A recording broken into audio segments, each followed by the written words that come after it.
Hey, Sarah. Congrats on Lightyear. That was really cool seeing y'all's credits in the movie.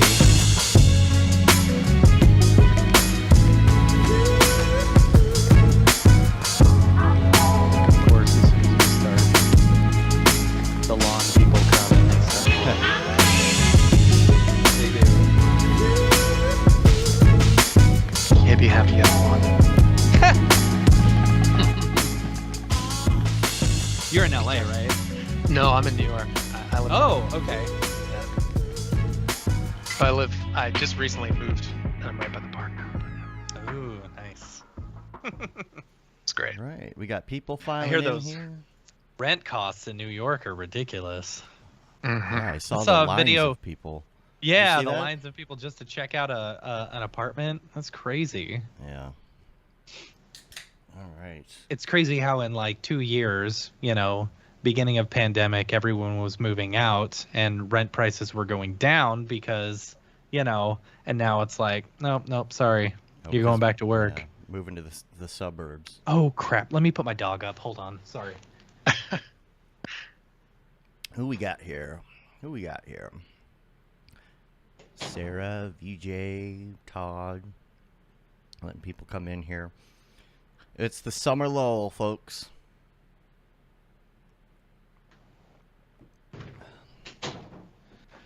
Feeling warm and Yeah, I feel like bright, every summer when we're such a on the stream, natural sight. it's very slow. Everybody's on vacation. Everybody's Yeah. going to the beach. I'm going to the beach. How many weeks? I got, 2 weeks until I leave? Man, I'm so pumped.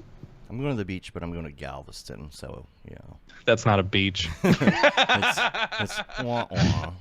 It's a little bit better because it's kind of like this private area with it's not a resort, but it's just like a little condo thing. So That's it's cool. a little better. Less broken glass and oil. Yeah. Oh, Nick's in here. Look at that. What's up, dude? Up, Donland? Cool. All right. I think we are good. Everything's rolling. We're on Mograph TV. Yes, we are. There So, we are. I think we're good to go. I feel like I'm missing something, but, I think we're I good. mean, we're not recording, so we're Yeah, good. I know. Feels different. Feels good, bro. All right. Here we go. Everybody ready? Feeling good? Yeah, let's do it. All Yeah. right. What's up and welcome to another Mograph Mocast. I'm Dave. And I'm Matt. Joining us today is Chris Phillips, a.k.a. Fibs. Hi, guys. And Mograph is a supplement to our site, mograph.com, which is a motion graphics tutorial site with tutorials, plugins, podcasts, and other Mograph stuff. And on the show, we talk about everything ranging from motion graphics to Cinema 4D, After Effects, plugins, render engines, doing business, doing taxes, being a contractor, or working for the man. You can email us info@mograph.com. Let us know what you think about the show. Questions, comments, concerns, queries, grievances, artist suggestions, show topic ideas. Check us out on mograph.com and on YouTube. You can get all the info to contact us.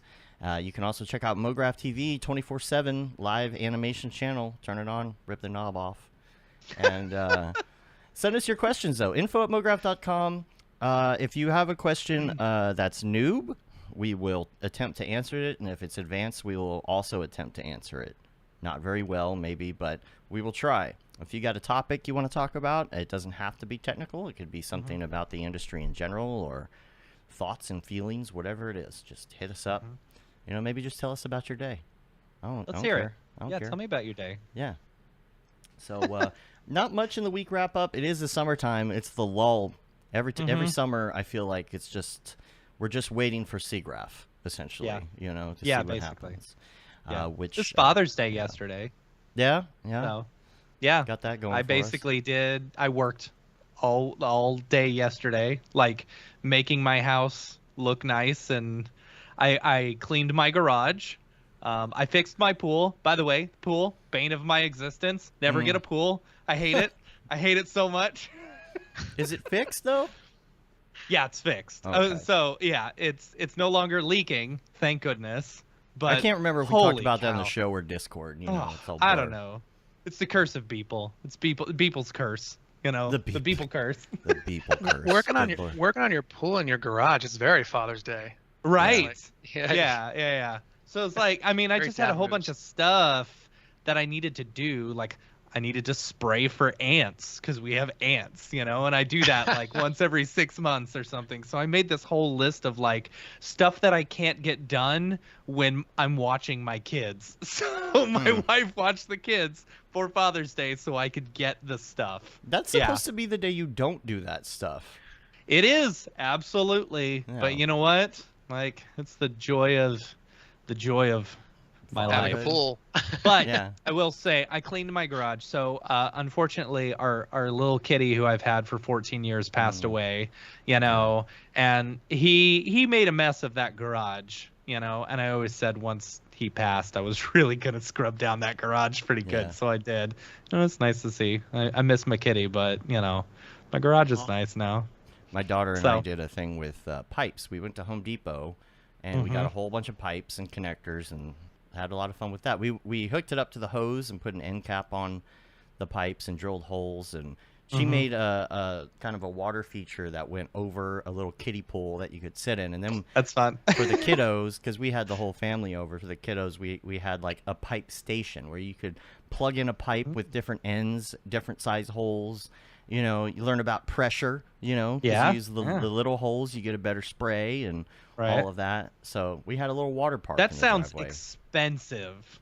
I went and bought Yes. like a pipe to connect our umbrella to the pool, and just that one little pipe, it was like a foot. That thing was $20. Oh gosh, no! This is PVC. We got the Right, that was PVC bulk. as well. We got the long, like 10-foot tall ones. All right, I think they were $6 a piece. The thing is though, you got to go with the 1-inch pipe. The 2-inch pipe is like double the price.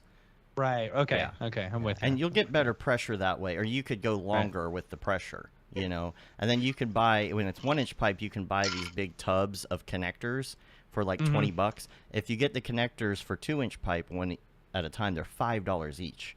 So Jeez. go with the 1-inch pipe, and then you There you just go. drill holes all over it.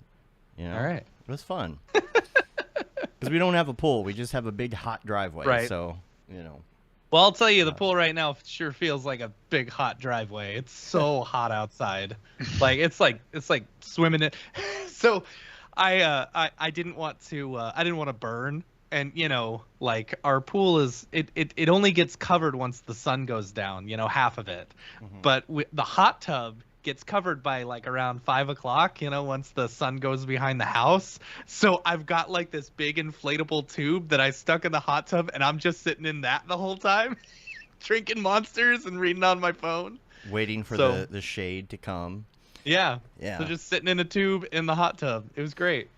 And speaking of the Beeple curse, it's Beeple's birthday today. It Happy is. birthday. It is. Happy birthday, people. Mr. Beepleman. Mr. Beepleman. Beepleman. We still got to get out there. I think we need to get out there Yeah. and check out, what he's doing up in I don't know the how far Carolina. along he is, if he's done with it yet, Yeah. But I'm sure he's going to have a big reveal or big party, once it is done. The stuff that he's shown me is cool. I'm excited to see it. And, this Wednesday, 3D Motion Show. Mm-hmm. 3D Motion Show. Meet some new friends. I know Gustav, he showed us something when he was in town and we were doing the Rococo thing, and now he's going to do a presentation on it. So good. And then some other new friends in there, so make sure you check that out on Wednesday. Seagraph is happening apparently too in August. Got to get my In passport. Vancouver. That's fun. And I think that's it. Besides Midjourney. So Chris, before we get into all the stuff with you, I know we spoke before the show. You've played with Midjourney as well. It's the talk of the industry this week, and I feel like, and you agreed with me, I think, on this, that it's like NFTs happening all over again, but now it's AI. Yeah, absolutely. It's the same feeling I got from when NFTs broke, which is an intense feeling of FOMO. Right. And also just there's like an extreme nature behind it. Like everyone's piled on. But like the funny thing to me about it is it's incredible, right? But I'm already kind of bored of it. I already like seen it. I'm not impressed. People are putting in prompts and like there's amazing imagery being made, and that in itself is impressive. But at the same time, my mind's just like, oh sweet, another cool image. On to the next thing. Right. You know? Right. But See, and I feel like a lot of people are making these, you know, like at least the ones that I'm seeing people post on like Instagram or whatever are like these really cool style frame-esque, you know, images. But what I really like the people who like go off the wall. Like I saw like a Danny DeVito Beanie Baby one, and I was like, oh, that's cool, you know? I wouldn't think of that. It's like the stuff that's like totally off the wall. I'm all about. I like that stuff. Yeah, I've seen like there's a channel at Buck, like a Slack channel where everyone's just like sharing their Midjourney results. Some of the ones I've seen are pretty funny, like ones that are done with like Muppets. I thought was really hilarious. Some of the more successful ones I've seen, like you said, like style frames. Joyce and Ho, if you know her, she's made a really nice one with this flower series, which is pretty cool. Those are really impressive. It's crazy, man. Like I could in the immediate, I think it's obvious to most people that this could be used to like ideate quick like art direction. Oh yeah. You know, just type in whatever and like it's kind of like cheat codes, man. It's crazy. Yeah, and a lot of people are talking about that. Obviously, you don't want to post just like, I mean, if you're posting what you did in Midjourney and say, hey, this is Midjourney, that's one thing. Yeah. You know, but there's nothing that's stopping people from just posting stuff and being like, oh, I made this. And a lot of people are scared of it for that reason, but I for one, welcome our AI overlords. And I really see this as a great tool for people that have trouble just with that blank slate. I mean, I sit in front of Cinema 4D with the blank cube sometimes, and I'm like, I got nothing. You know. You're tapping into something really, really, really in my heart here, like about like just sitting in front of a computer and be like, just want to make something today, and I always come up with nothing. I need a prompt. I need someone to give me a problem to put pen to paper, and I'm just god awful at doing anything. Or with you could. It's great for like, okay, I need. So say you've got an idea, but you're not sure where to start, like being able to type in that prompt and using that as like a jumping off point. It's like, okay, this is a good frame. I'm going to try and build off of that, And you still have to be good at that. I have yet to actually see someone do a Midjourney prompt, use it as a style frame, and then create a render based off of that. That's what I would like to see. I just haven't posted it yet. Oh, okay. Well, there you go. But that's kind of like what I love about it is that I feel like I'm a good technical artist and I'm not a good like designer like from scratch, right? Like I can frame a shot, I can make stuff work in that aspect, but usually it's a client or an agency feeding me an idea, and I feel like this is my outboard imagination. It's a helper, it's a tool, and people shouldn't be scared of that. Yeah. The only thing I would say, like that other conversation I heard, is like the legality of it, like in terms of don't put that stuff and say like, give it to a client or whatever, then you might be in some actual legal trouble. But but I would as a jumping off using point, it, it's incredible. Using it as like a style obvious frame and be like, this is what we're trying to go for. Yeah. I think that would totally work. Yeah, totally. There's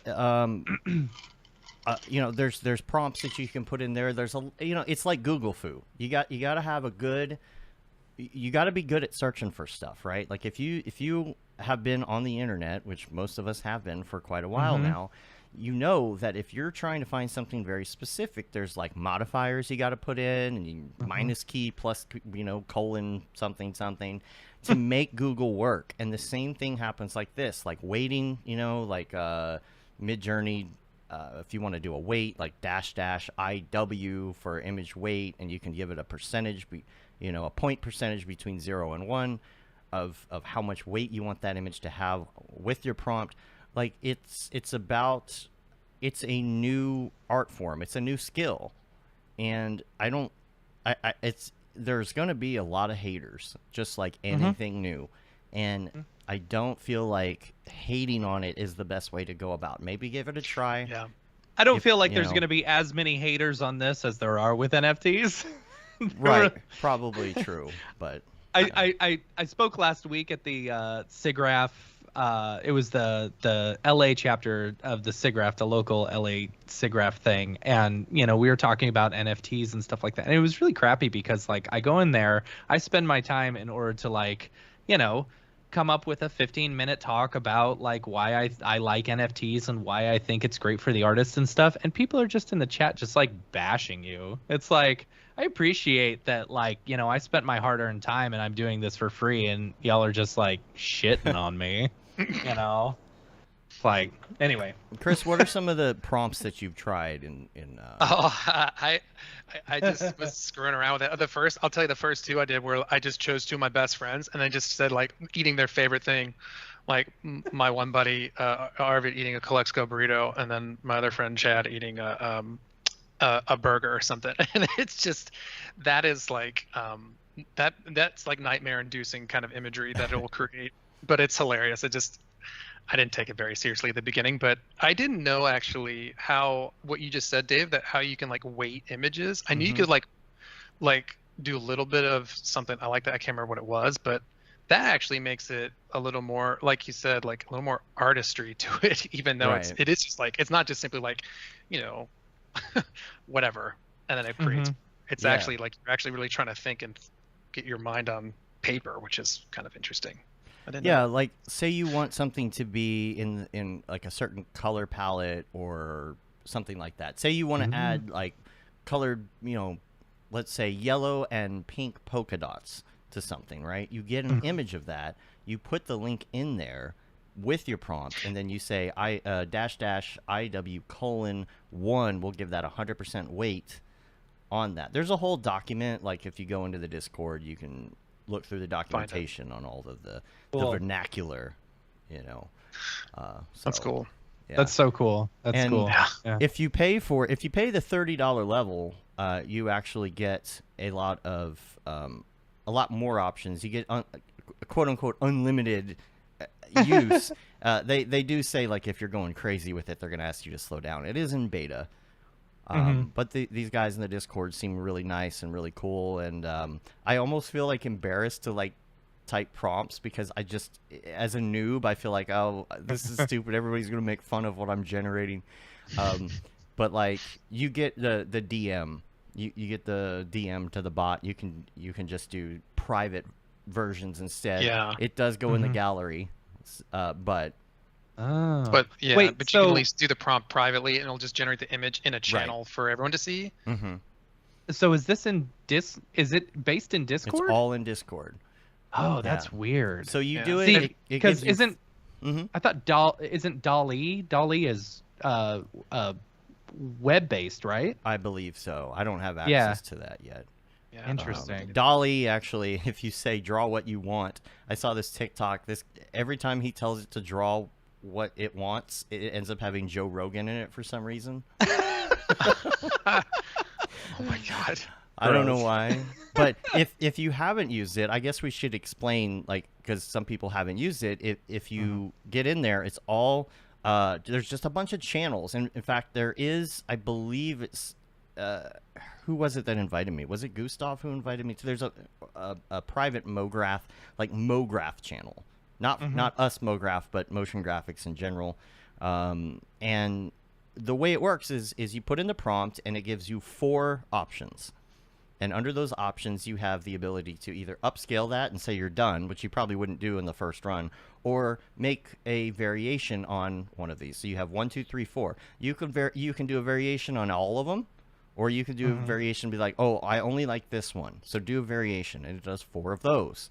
And then you pick one, and it does 4 of those, or whatever. You just keep going and upscale it. But keep in mind that, this is beta. Things change.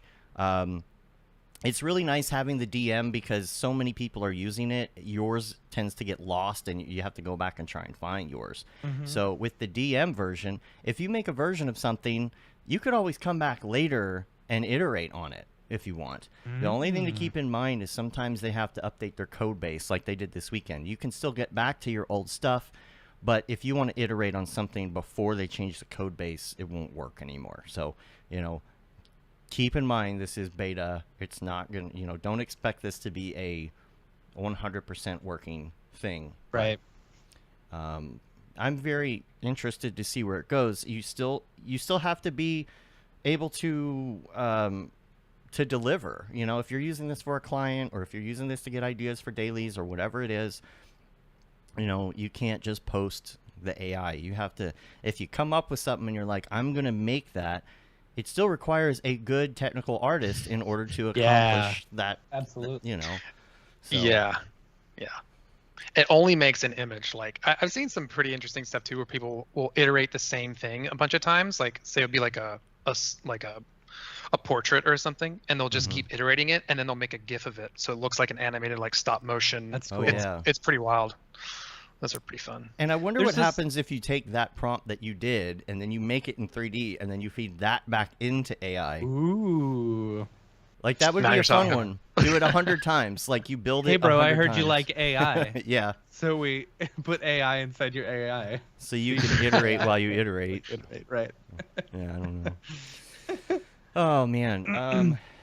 Yeah. I guess let's get into the meat of things, Chris. Let's talk about you. We actually just met.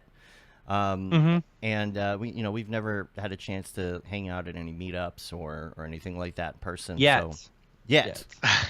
Yes. Yes.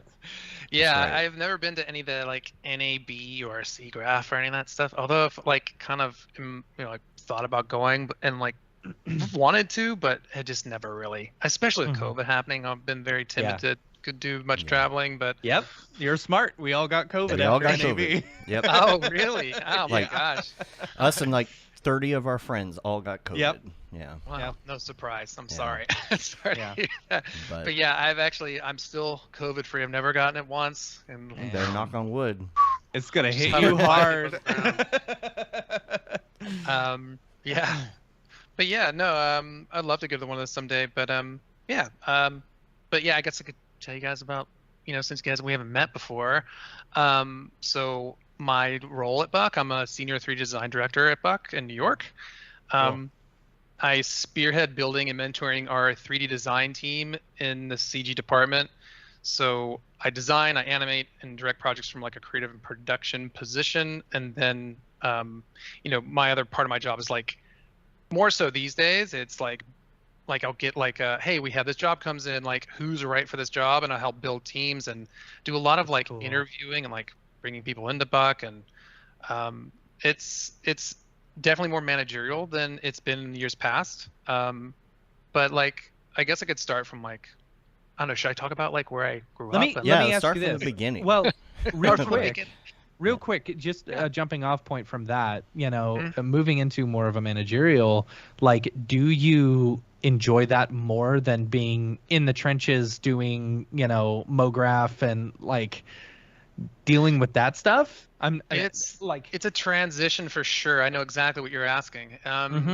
I think right now my role is pretty fun because I have like a lot of flexibility. Like right now, actually, I just started like a week and a half ago on a project, and I'm like full on it because we have so much work. Sometimes I have to step in and take a more active role. And then my poor 3D supervisor has to help me with all the other managerial stuff that I have to do. So he's amazing. And he's been very supportive on like when these kind of situations arrive where like I have to get on a box. But having said that, like I like managing a lot. I find a lot of fun and like fulfillment in like shepherding the next generation, if you will. Sure. Sounds a little ridiculous saying that in my head, but because whatever.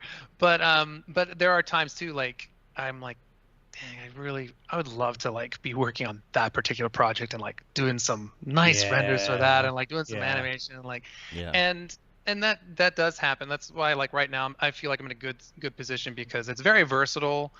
So I will get to like work on projects, and other times I have to be very managerial. But I think like in the future, I could totally see being more managerial because it's hard to keep up with all these young whippersnappers. Right. Yeah. Right. They're really Absolutely. good, man. And like I've been saying for like 8 years, like I don't know, maybe not 8 years, but a long time that I was gonna learn Houdini, and it hasn't happened yet. And anyone Same. who's watching Mhm. this has seen this and like will just probably laughing at me because they're like, dude, he's just a broken record. Like he's been saying this for years and he hasn't Right. done it. And I just don't. I like it's laughable. It's like I don't have the time. Once I'm done with work, I'm just like And you don't I can necessarily deflate. have to know VOPs and SOPs and MOPs and COPs and whatever, Yeah. in order Yeah. to be an art director. You can still say Yeah, that totally. particle doesn't look right. Try again. Yeah. You know. Yeah, Yeah. totally. Yeah. But there's still also that artist, like the craft part of being an artist. Is like I love being able to say I know how to do that. Right. You know? 100%. So it's like It's and being able to speak the language, Yes. Right. so where someone's not just like, oh, he doesn't know how hard this is to do, Right. how hard that change is, Right. Yeah, and that is actually, that's one of the big things try to impress on like all of our junior artists. Like when they come in, I really am like of the belief that when you start in this industry, you should be in production, even if you're interested in like 3D design, like designing, like being an art director later in the future, that your early years should be a good time to like eat your vegetables, like learn how things work, learn how to animate something, learn how to light something, like know what it takes to get from A to B to C. And then if later on in your career you realize, hey, I want to just be in design, or hey, I just want to be in production, like you have like those skill sets, you have a good wide range of whatever, and it just better prepares you to speak to the next people to like, hey, I have this experience, I've done this before. So it's not exactly coming out of like, hey, I made this crazy image, like make it. I don't even know how you would, but like there's a amount of like respect from your peers that if they know that you've been through that. Yeah. I feel like I absolutely. got a lot of that when I was working where Matt and I worked back in the day doing these terrible commercials with jingles and They're terrible awful. logos. But Yeah. I did get a lot of experience getting the repetitiveness in, and a lot of experience learning a bunch of stuff that I wouldn't have learned otherwise. Our art director was, very much 3D Max, hated on Cinema 4D, all of that, and his stuff was not what you would consider top tier these days. He came from an architectural background, but he still knew, get a little specular gleam on the edge of that thing, Yeah. and use this HDR, and it was a lot Yeah. of that kind of stuff that he kind of taught me. But then I was able to take that into my next job and Yeah. iterate on that a little bit and make it better. And I'm glad that I put in that time. I'm glad I spent like an entire year making logos. Yeah, right? totally. Yeah. You gotta have like a few years of just animating some end tags and like Right. doing some like, I don't know, tampon commercials or something. Oh, I don't yeah. know. Something that doesn't really interest you, because they do have like challenges that you're like, man, it's kind of a drag, but they do have a challenge that will teach you something for the future. Like all those 100%. things, like they build up to whatever kind of strong artist you'll be in the future. So Yeah. What were and you some get of the- quicker. You get way quicker. Oh, You know, yes. that was something that Yeah. I always prided myself on, is that I could knock out a logo in like 45 minutes, Right. if you Yeah. really needed me to. It's a local commercial spot, I mean, Yeah. Yeah, it's not Buck, Right? So, yeah.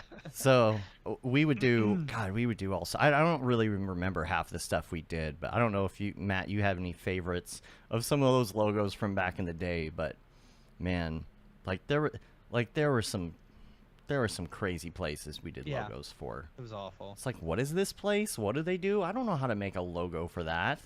Powder coating? What? Yeah, yeah, you got to make a boom box, and then there would be places like how do you do a logo for an MRI place, and, Right. and you got to sit down and figure that out. Or one of them that was always the joke when we would go back to. It was a smoker's place. You remember this, Matt? They sold smokers, and their name Okay. was Cops. Was- Rock smokers, right? It was literally, that was the name of the place, and we had to make a logo. And it's like, how can I take this seriously right now? Oh my God. But Oh man, you know, Hey, but that made you who you are today. That's know? right. right? That's Well right. done. You gotta take it, you know.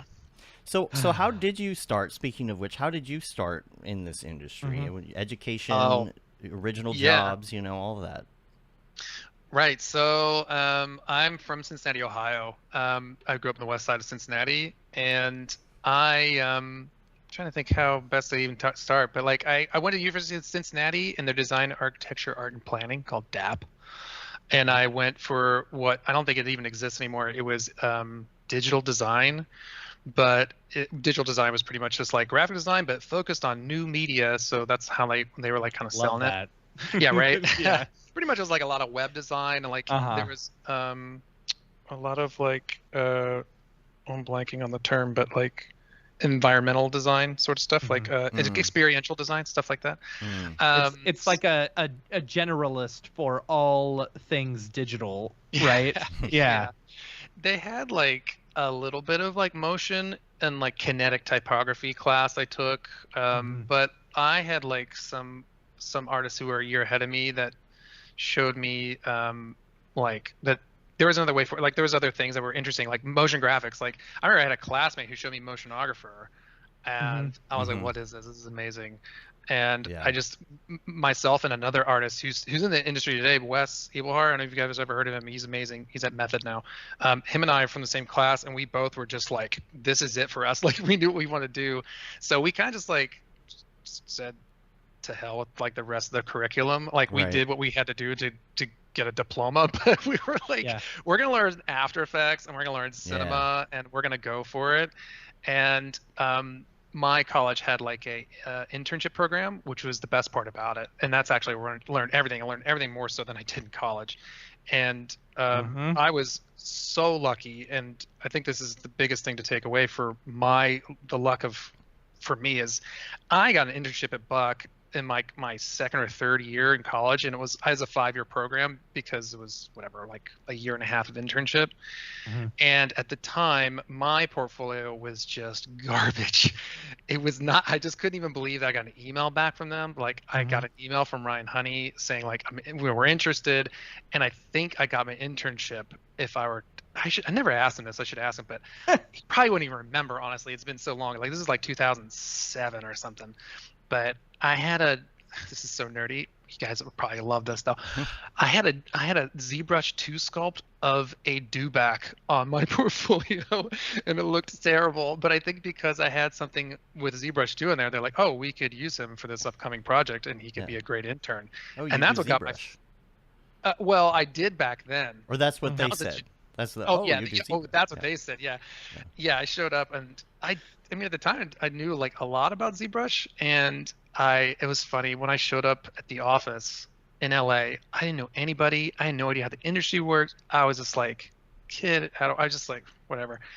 And they were like, "Oh, here's a PC." I'm like, "Oh, I'm a Mac user." And I'm like, "Oh, Maya." Like, "Oh, I use Cinema." And he's like, "Have you used Maya before?" Like, I use it for a semester.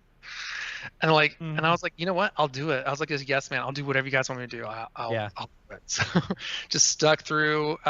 It was grueling. Like the first project I worked on was this crazy Coke Zero spot with this CG bear. I don't know if you guys are familiar with like our library work, but man, we thought it was gonna be like the PSYOP NFL spot they did for Coke. If you guys remember that one from years back, Happiness Factory. You guys recall that one? Oh, that sounds so familiar. Yeah, they had like all these weird characters and stuff that were like in this fantastical world that were like riding Coke bottles and stuff. But we had like this singing like brown bear and all these animals with like, we had like sheep with like their. There you go, Dave. I found it. Oh, you found it? I found it, yeah. I'll find it here. Is that the bear spot, or is that? Yeah. Oh yeah, Oh, so nice. that's the one, right? So that's the one I worked on. And I like UV'd a bunch of stuff, and like I had no idea what I was doing. That actually, the guy I mentioned before, it still holds up, you know. Yeah, it's 10 incredible. years later, looks good. There's so many people who worked in that job. I met so many people, so many nice people. We all worked crazy hours on this. Like, oh my God, this is it, right? Yeah, this is it. Yeah. Yeah. Lots of matte painting. Like I've never seen so much matte painting done all my life. Since then, I haven't seen that kind of like level of matte painting. Yeah. It was insane. Like I was coming to Buck at like this like crazy time for Los Angeles studio. It was just nuts. This was like such a big deal for them. Yeah. But yeah, I was like being animals, and like I think I helped like clean up a little bit of ZBrush on like a rock or something, but really I didn't really do much. I was just like the intern, just like whatever you want me guys to do, I'll do it. Yeah, I was gonna ask if they had you do the ZBrush stuff, because you do ZBrush. Kinda, yeah. I mean, it's just not like really. when you do like you tell somebody you do motion graphics, and then they hit you up on Facebook. Hey, do you build websites? Yeah. I gotta admit something that is so embarrassing that came to my mind, because I just every time I think of like some days in my past, I just feel so embarrassed, like, oh my god.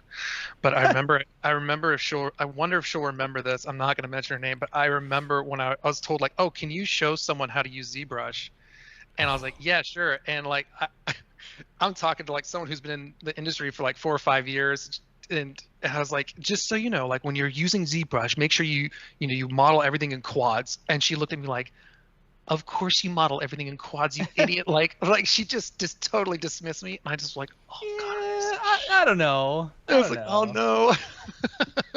But yeah, it just was so. I mean, whatever. I just felt so embarrassed. Like, oh god, all right. She knows what she's doing. I don't. It's okay. I'm an idiot. I just sat back down. But anyways, skipping. After that, like I had a review with like Ryan Honey, and I was like, like this has been great. I've learned a lot, but like, I could go to another studio in my next internship, but I hear there's a New York office. Like the New York office was just starting at that time. That they had just opened like maybe that summer, like the moment I started or something. I was like, like I'm not really that interested in New York City as a place to live or anything, but I was like, I don't really want to deal with showing my portfolio to a bunch of other studios, and they kind of know what I'm interested in, and like maybe that Maya stuff really wasn't the best thing for me. And they were super cool about it. They're like, yeah, you can totally go to New York. Let's send you to New York, and you can try it out there. And that's cool. And when I went to New York, it was amazing. Like it was a small studio. It was like, God. Maybe about 10 people tops. When I was in LA, it was about 30 to 40. And much bigger now, I'm assuming. Much bigger. Oh my god, it's crazy. But yeah, like I remember I met Orion Tate. If you guys are familiar with him, he's like one of the principal owners of Buck. He came out for like a party in LA, and I chatted with him for a minute. And then like when I went to New York, I was just so like happy because he remembered like what I had spoken to him about, like what I was interested in. I was like, oh my god, he gets me, like this is gonna be great. And yeah, I just felt super lucky that I got my foot in the door, because the fact I just got my foot in the door with the work I had, like, that just spawned my career, and I just like milked it for all it was worth. I was like, please don't leave me, like just bring me along for the ride. Like I'll do whatever you guys want me to do. And just super fortunate. Like once I moved to New York, I met so many good like people, and they were so welcoming, and so like I love New York. So patient with me. So I know I owe like a lot of people who've like come and gone at Buck and are still there, like a lot of credit for where I am.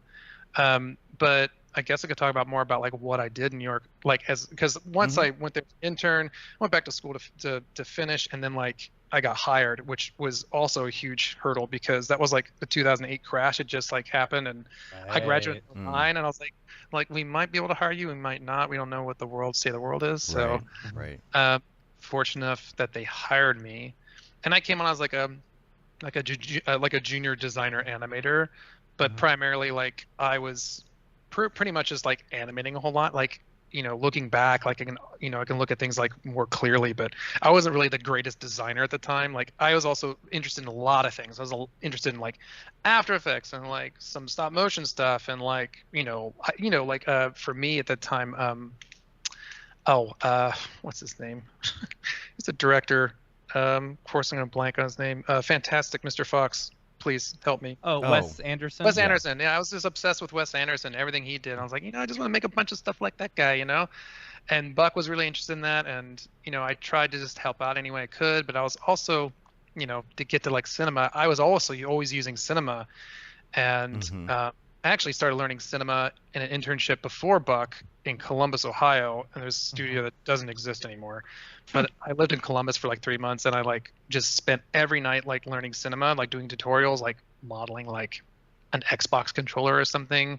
I remember doing like all the sorts of stuff and like doing even like mocap and like anything. I was just trying to take in any kind of thing to like put towards work. Cool. So as years went on, I got more and more interested in like Cinema and trying to integrate that more with like After Effects. Like we were just talking about this before, like Matt, like using Cinema in lieu of like After Effects to do 2D animation. I found way easier for me because you can see things in real time and like bless you. But that's why we keep joking about they need to make Cinema 2D. Yeah, Cinema 2D, dude. Like people laugh, but seriously, like think about it. If you had like similar to their layer system, like I mean, I don't feel like that would take too much more because it's all based off of layers, and then it's in a flat plane. And then just not having like if they were to I would love to see the pen tool get better, like being able to like work more like an After Effects pen tool does. You put that on just like a flat plane, dude, good to go. It's kind of like Blender compositing in a way, but I mean not compositing. It's more like an After Effects killer in a sense is how I would think of that. That's interesting. I do find that interesting. And then, you throw Super Comp in there as well if you want to do, certain things. And it's like, dude. Yeah. After Effects, bye-bye. Yeah. What is Blender like Nick right said, now? Nick said, isn't that cavalry? It's not cavalry. It's kind of cavalry, but it's not really cavalry. Cavalry doesn't have any, like, real big compositing stuff. That was supposed to be the big After Effects killer, and I haven't heard much about it lately. Yeah. Yeah, some people are really on it still. Like it depends on like the kind of work you're doing. If you're doing a lot of like photography, that would not really be the one you want to go for. But for the buck types, there's some buck types who really love it. Flat shapes, simple stuff. Yeah, I love it. And what about Blender's role right now in the company? Like, are people using it for anything specifically, or is it just not a thing yet? It's well, there's a Blender channel. There's like a channel for everything. There's a lot of interest. I don't think we're actively using it on any projects. We may have used it for something small. I don't even know, but not really like to the scale that we use Cinema and Maya by any stretch of the imagination. But there's a huge interest in it. But I think we're all kind of like idly just watching it, and like something comes out, we'll share it. Like, oh, look how cool this new tool is. Look at this new update, and like. I'm a huge fan of like Cycles. Like even when Cycles came out for Cinema, I was like, this is awesome. Like it's the most interesting way to build shaders, and I don't know. I wish it was way better integrated in terms of like the live viewer, but whatever. That's a whole other conversation.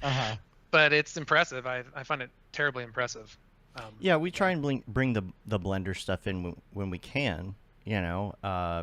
It's funny because it's like. Hey, we're gonna make a podcast all about Cinema 4D and After Effects, and then we get comments about, well, this sounds like a big advertisement for Cinema 4D and After Effects. Well, it's because we talk about Cinema 4D and After Effects. That's what we use. That's what it's about. That's what we use. Yeah. It's like listening to an NPR podcast, and everyone's like, well, all they do is talk about the news. Yeah. That's the point. But right. So. Did you have a question, Matt? No, I was just going to make another analogy. It's like listening to Fox News and saying, oh, this just sounds like right-wing propaganda. Exactly. There you go. You tuned into the channel, and that's what you're going to get. Right. So tell us about some of the projects that you've been working on lately, because I've got a bunch of links and things. Some of this goes back to when we originally spoke, which was a while back over email. So you might have some new stuff you want to bring up now too. Well, since we last spoke, I haven't really been like active on a project till like a couple weeks ago. But like I will say, like my last like year or two, a majority of the work I've been doing has been for Microsoft, and I find that stuff really fun. I find it to have like really great challenges. Like, everyone's familiar with like Tendrils Microsoft work. Like they're really expressive, like stuff with like Nando Costa and stuff. And I think that stuff's amazing. The stuff we get to do is like, dips into that a bit, but it's also more like has to be a little more like product truth. Like it has to have like more like this is what the thing actually does, And there's also like these it just always comes with like a very interesting challenge. And yeah, it's just a lot of fun. I love them a lot. Like the one I'm working on now, just it's great. I can't talk about it obviously, but I wish I could. But it's really fun, and they're just great. Like I love working with them. Like working with the client, it's like direct with client. Like they're great. Like they're awesome. Yeah, it's a great experience. And yeah. Do you have stuff that like ends up being NDA, like for a long period of time, or does most of the stuff that you do end up out there? I've been pretty fortunate that I haven't worked on like some of the bigger NDA projects where like you're never allowed to show it. Like I've never actually been in, well, I guess technically now I guess I would say I've been in a black box job. But like, before COVID, like we had like a real black box job where like you have to be in a room with no internet access, you have to put your phone out, whatever, all that stuff. And that just, I was like, I don't ever want to do that. Like, yeah, that's not fun. It's I need contact with the outside world. But no, I haven't had anything like that. Like most of the things I work on gets like, I guess like all of it has really been able to be shared at some point.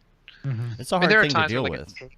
Yeah, I mean, if there's other times too, like where we'll do a project, like there was a project that we did right before COVID broke, or like during the first few months of COVID, and we weren't able to share it for a long time.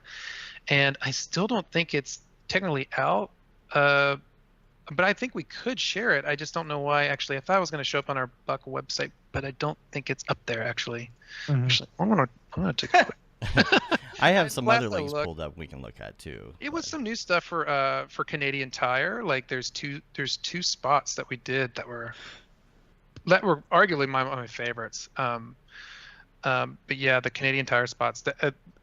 Anyone who is on that team, who if they ever watch this, like they will all know that I've said this a million times, but that's like my favorite project I've ever worked on outside Canadian Tire of all companies. Companies. Like yeah. a tire company. Yeah. It's crazy how some of these, whatever brands can be some of your favorite ones to work on. It just had the coolest brief, and this was through an agency, and the agency was amazing. Like this had like good brief, like or good creative. It had the threes, It had good creative, it had a good schedule, and it had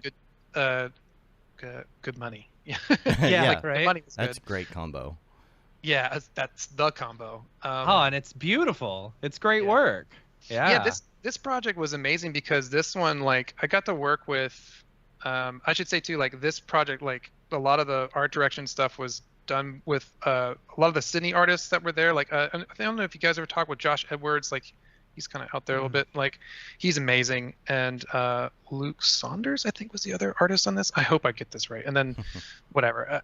I could name everyone who was on this project. I don't know if I should even do that, but whatever. But we're gonna have to get a list of names from you to have on the show. There's credits at the bottom. You can look at the credits at the bottom. It's amazing. But the one thing I really liked about this project is that like I got to work with really awesome like freelancers like abroad. Like it was the first time we were really like embracing like seeing how they get the work, and you get to learn from them like how they light things, how they animate things, and it was awesome. Like we kind of found like a good rhythm to like using Google Hangout or Google Drive before COVID, which is great because we're like, we just kind of do like the Canadian Tire setup. We just use Google Drive. Everyone's fine. Just work from home, whatever you want to do. So that project was amazing. And you got I have one here for Citrix. They're now Citrix is like is that a screen sharing thing? I don't remember what Citrix is. Citrix is interesting. I'm actually that project I wasn't as involved in. I kind of came in like halfway through to help like kind of 3D lead in terms of like just like project management. And just like animate a few shots and light some things and just make sure it got across the finish line. Gotcha. But I'm trying to remember what Citrix is. It's this one right here. Yes, I know what the project is. I can't remember what Citrix is for. Inter-office communication and athletics. I think I remember hearing a lot of ads for Citrix on podcasts back in the day, like screen sharing type stuff. But it is a pretty looking spot. Yeah, this one had a couple of the same folks like who worked on Canadian Tire who just they're incredible. Jesper Lindberg and Nate, and sorry Nate, I don't know how to say your last name, but his Twisted Polly. I can't pronounce his last name for the life of me, but they're like the two of my favorite freelancers to work with. They're just automatic. They're so good. They're amazing. How much production do y'all do versus like motion? You know? Like just video going through that production, spot, do you shoot see, anything? Oh, that one's interesting because this was also all through COVID. So I think all the live action is stock. Okay. Like everything is stock. Yeah. But you know, we've definitely shot a bunch of stuff for other projects since. But yeah, we do. I mean, man, we do everything now. Like, how's the agency life been in the transition from COVID?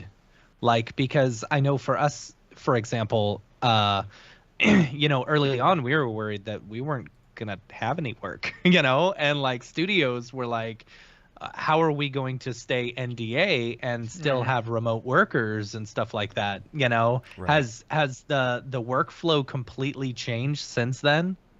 That's a hard question for me to answer because I'm not as privy to exactly where everything's coming from. But I would say from my point of view, it does seem like Buck has been fortunate that like we have a lot more direct to client kind of relationships now.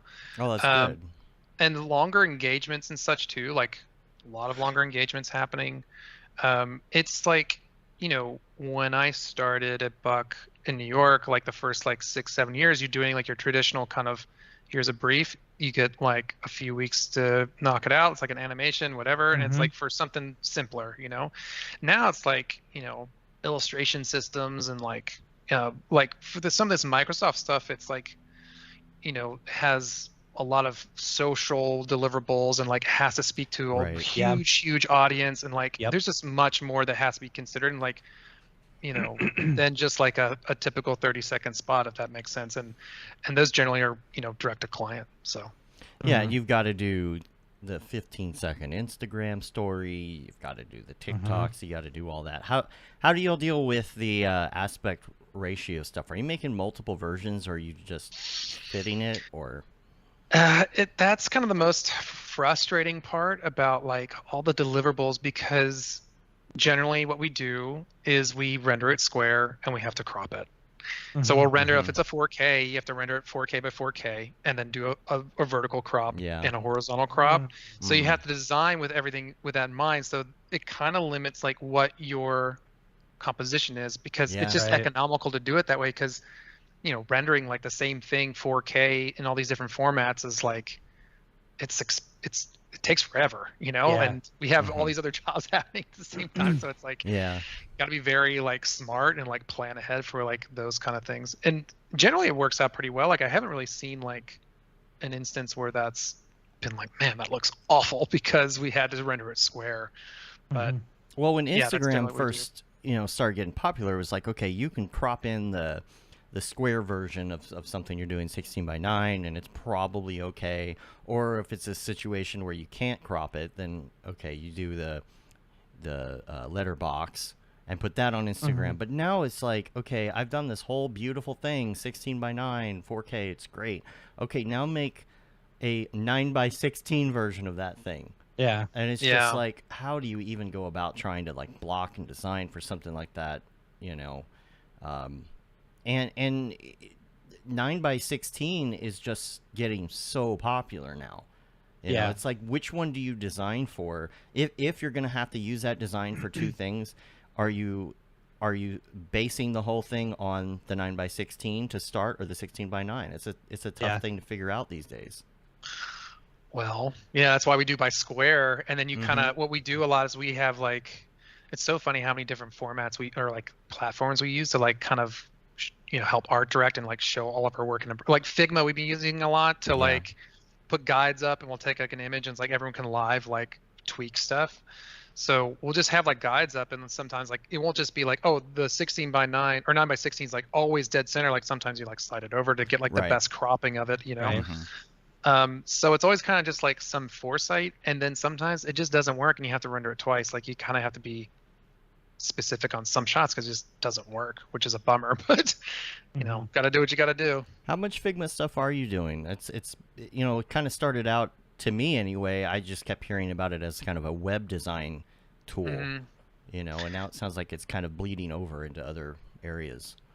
It's I was a huge fan of it for like 6 months, and I still am. I just think that it needs like I'll explain what we use it for. And it's amazing. Like we do, like I just said, like you can do dailies in it. Everyone can like work on things, make notes, and like we use it just to like put like a spattering of like, here's some art direction, here's like all the dailies, here's what everyone's rendering, here's like, can't do animation, which is a bummer, and for that we use Sync Sketch. Talk about that in a minute. But what starts to suck about Figma is that once you load so many images into it, it just starts to crash. And so you have to make like an archive file and then like make a new deck, and like it's kind of a drag once you get to that point, because you know it's not as elegant as you'd like. So you know, we have this other thing we use, is Sync Sketch, which is like a video player. Have you ever heard of that? I haven't. I'm looking at it right now. Yeah, it looks neat. It's pretty nice. You can like, so everyone can load up images or video, and everyone, you know, will be in a like a Google Hangout call, and then someone will have like everyone will join like a session of Sync Sketch, which is like pretty much, it has a timeline. You can watch videos real time, and it will play on everyone's machine on a web browser like live, and you can see someone scribble on it live. Oh, nice. It's pretty nice. That's it's like cool. the best, like easy to like learn solution for like a wide audience, like just to do like, yeah, exactly like what that's showing right there. I like this. This is great. Yeah. Yeah, it's been pretty good. Now this why use something like this versus like something like Frame.io, or is it just because of the collaborative nature of this? Actually, I don't know why we went with this over Frame.io. Other folks would, I mean, we definitely look at Frame.io. I know that, and we have sometimes used it for, I think, for maybe even client-facing stuff, and we've even used this for client-facing shares too. But I don't know the answer to that, quite honestly. Yeah, I mean, you I can think like, that this one maybe is just easier to digest for like your common artist, like who's like, I don't know Frame.io. Frame.io, I think it's kind of complicated, isn't it? I don't know. Yeah, I don't know. I don't use it. there's Frame.io. There's the other one that we've used on some projects, which you remember which one I'm talking about, Matt? It was on a Samsung thing we did, and it was just such a Basecamp? no. It Okay, was. I was gonna say where you have Basecamp to. is the worst. You gotta log in, and then you gotta upload the file a certain way, and then you gotta go to this thing. You know what I'm talking about? Oh, yes, I do, and I It don't was remember, and it was such a awful. Pain. It was so bad. But like but this looks like it has. It's not just like Frame.io where you would like view the video, but like you can bring in 3D models and other things. Yeah. So I'm looking to check this out. This looks pretty That's good. pretty cool. Yeah, that's pretty neat. Yeah, I would Because- definitely check This it out. week's episode brought to you by Sketch. Yeah, I'm like advertising Yeah. for Sync Sketch now. It's there's some things I wish would be a little better about that one, because we usually use, like, you get like groups, like we use it for daily. So like you'll have like a group, a folder. I don't know how to describe it. It's like a folder, right? And then you would make a date, you name it like, oh, today's date, and then you go in there and then you drag in files for that day, right? But then if you want to look at a previous day, you can't just like easily go to a previous day to see the other work. You have to jump out, go find which day it was. It's a little bit cumbersome in that regard. But once you're in like a folder of like whatever's there that day, it's awesome. Like you can organize everyone. You don't have to do it through dailies. You can do it however you want. Like maybe we're just not using it the best way, but you know, but yeah, it's great. I like to use that a lot. It was called shot Shot deck? No, Shotgun. Shotgun? No, not Yeah, shotgun. maybe. I don't know. Just Somebody said hightail. I wish I could remember now. Just the interface was awful. It was awful. To begin with. That's what. Yeah. I have some links to some other projects, and again, like I said, this is like from when we first talked. So like, which one is this? Onward. Everyone in the chat. Sync Sketch looks awesome. Yeah. Onward Internet. That's Onward old one, Internet? Yeah. Yeah, that's an oldie.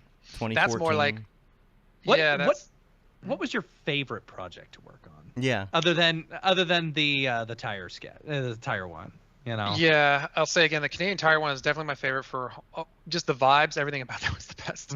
Outside that, like I think, oh man, Got a lumberjack tough, thing man. here too. But that was Um, 10 years ago.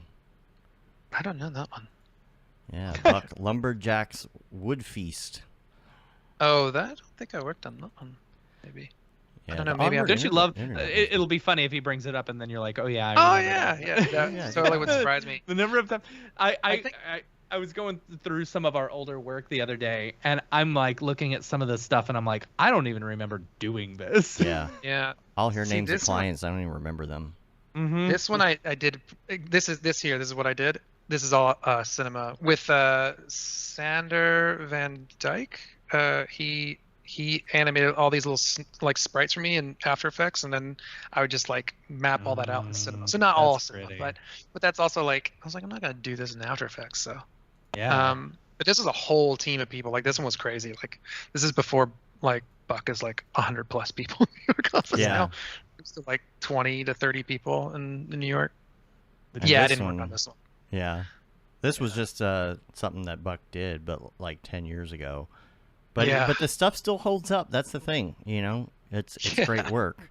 Yeah, it's crazy. You know, the tools have gotten better, but you know, art is still art. And we got your Insta as well here. Mm-hmm. Yeah, it's funny. I don't post anything on my Instagram. If like a better thing, just to like kind of show you guys what I did, I posted all that stuff on my website, like in the play section. That's all the latest stuff I've done, like for the last like I don't know, more relevant kind of work. But I was gonna say like my favorite project I think that comes to mind is probably this project I did actually when I was freelance working for Buck. Was a Nike White Hot, and that was so like fulfilling. Kind of put myself in like a I wasn't 100% sure I could pull it off, but I was like, I'm just gonna do it because I really need like a hard challenge. And this shoe, yes, this one, that's it. Yeah, That's okay. beautiful. Yeah. Yeah, so this was awesome. Like it was so fun. Like they pretty much gave like a rough like concept. I think that was also Luke Saunders. Oh, I'm really sorry, whatever if that was wrong, but had like rough storyboards, and I pretty much just like I had to design, like light it, whatever, based on that, and like figure out the animation for it all, and like a lot of like ownership on my end, so which was great, and like of course being like art director and all that too, like has to fit with everything else. But it's interesting, like what I had to do for that project was really crazy. Like the first shot is all cinema, like it's just a simple espresso rig to like make sure all the radiuses and stuff are like staying the same. But then it gets more complicated obviously with the cloth, so like it's like a wrap for the cloth, like a C4D wrap to get that moment there, and that's pretty straightforward. The last shot I had to go into Marvelous Designer and literally wrap the shoe like a mummy. Oh. And then Yeah. like pin it, and then the crazy part is this is right when X-Partals had released the cloth engine. Yeah. And I went to town on that and somehow got to work. Nice. I XP couldn't, cloth is great. I love it's it. not that, yeah, it was pretty impressive. I was like, oh my god, but like it took me so many tries. But like I tried doing this in like I tried doing it in Marvelous, but you can't tear things in Marvelous. At least at the time you couldn't. So I was like, I had to tear in order for like to have like a nice composition in the end, where like all this cloth is like outward and like the shoes nicely presented. It was hard. I was like, oh, I could learn like Maya end cloth or something, because Jordy Pages, who's like the end cloth master, was on that project, and I was like, should I bother him? Like I've never worked with him before. Like should I like I don't know. I just somehow got this shot dumped on me, and I was like, I'm for it. Like I'm gonna just spend every night late working on this, and it was great. It was fun. It's a beautiful piece. Beautiful piece. Thank you. Yeah, everyone loved that spot. Like again, that's like another spot where like we had some really good heavy hitting like artists on it from Buck, but also like freelance artists too, like some really good names like James Elwin, again, the Twisted Poly, and oh god, I should stop saying names because I'm gonna forget names and people are like, why did you forget my name? So I'm just gonna stop doing that. What would you say, like, your biggest, I don't know the right way to put this. What type of projects does Buck work on the most? Like, is it like in the tech industry? Is it in like, what would that be? Or is it just so all over the place that there isn't one? Like tech projects or visualizations of products or intros to television shows, like. It's it is all over the place. Man, I don't know. If I had a pie chart, it probably would be a lot of tech, I guess. Like maybe a little over, I don't know if it'd be even, no, I can't even throw out a percentage. I really don't know, but maybe the biggest part of the pie would be that, I would assume.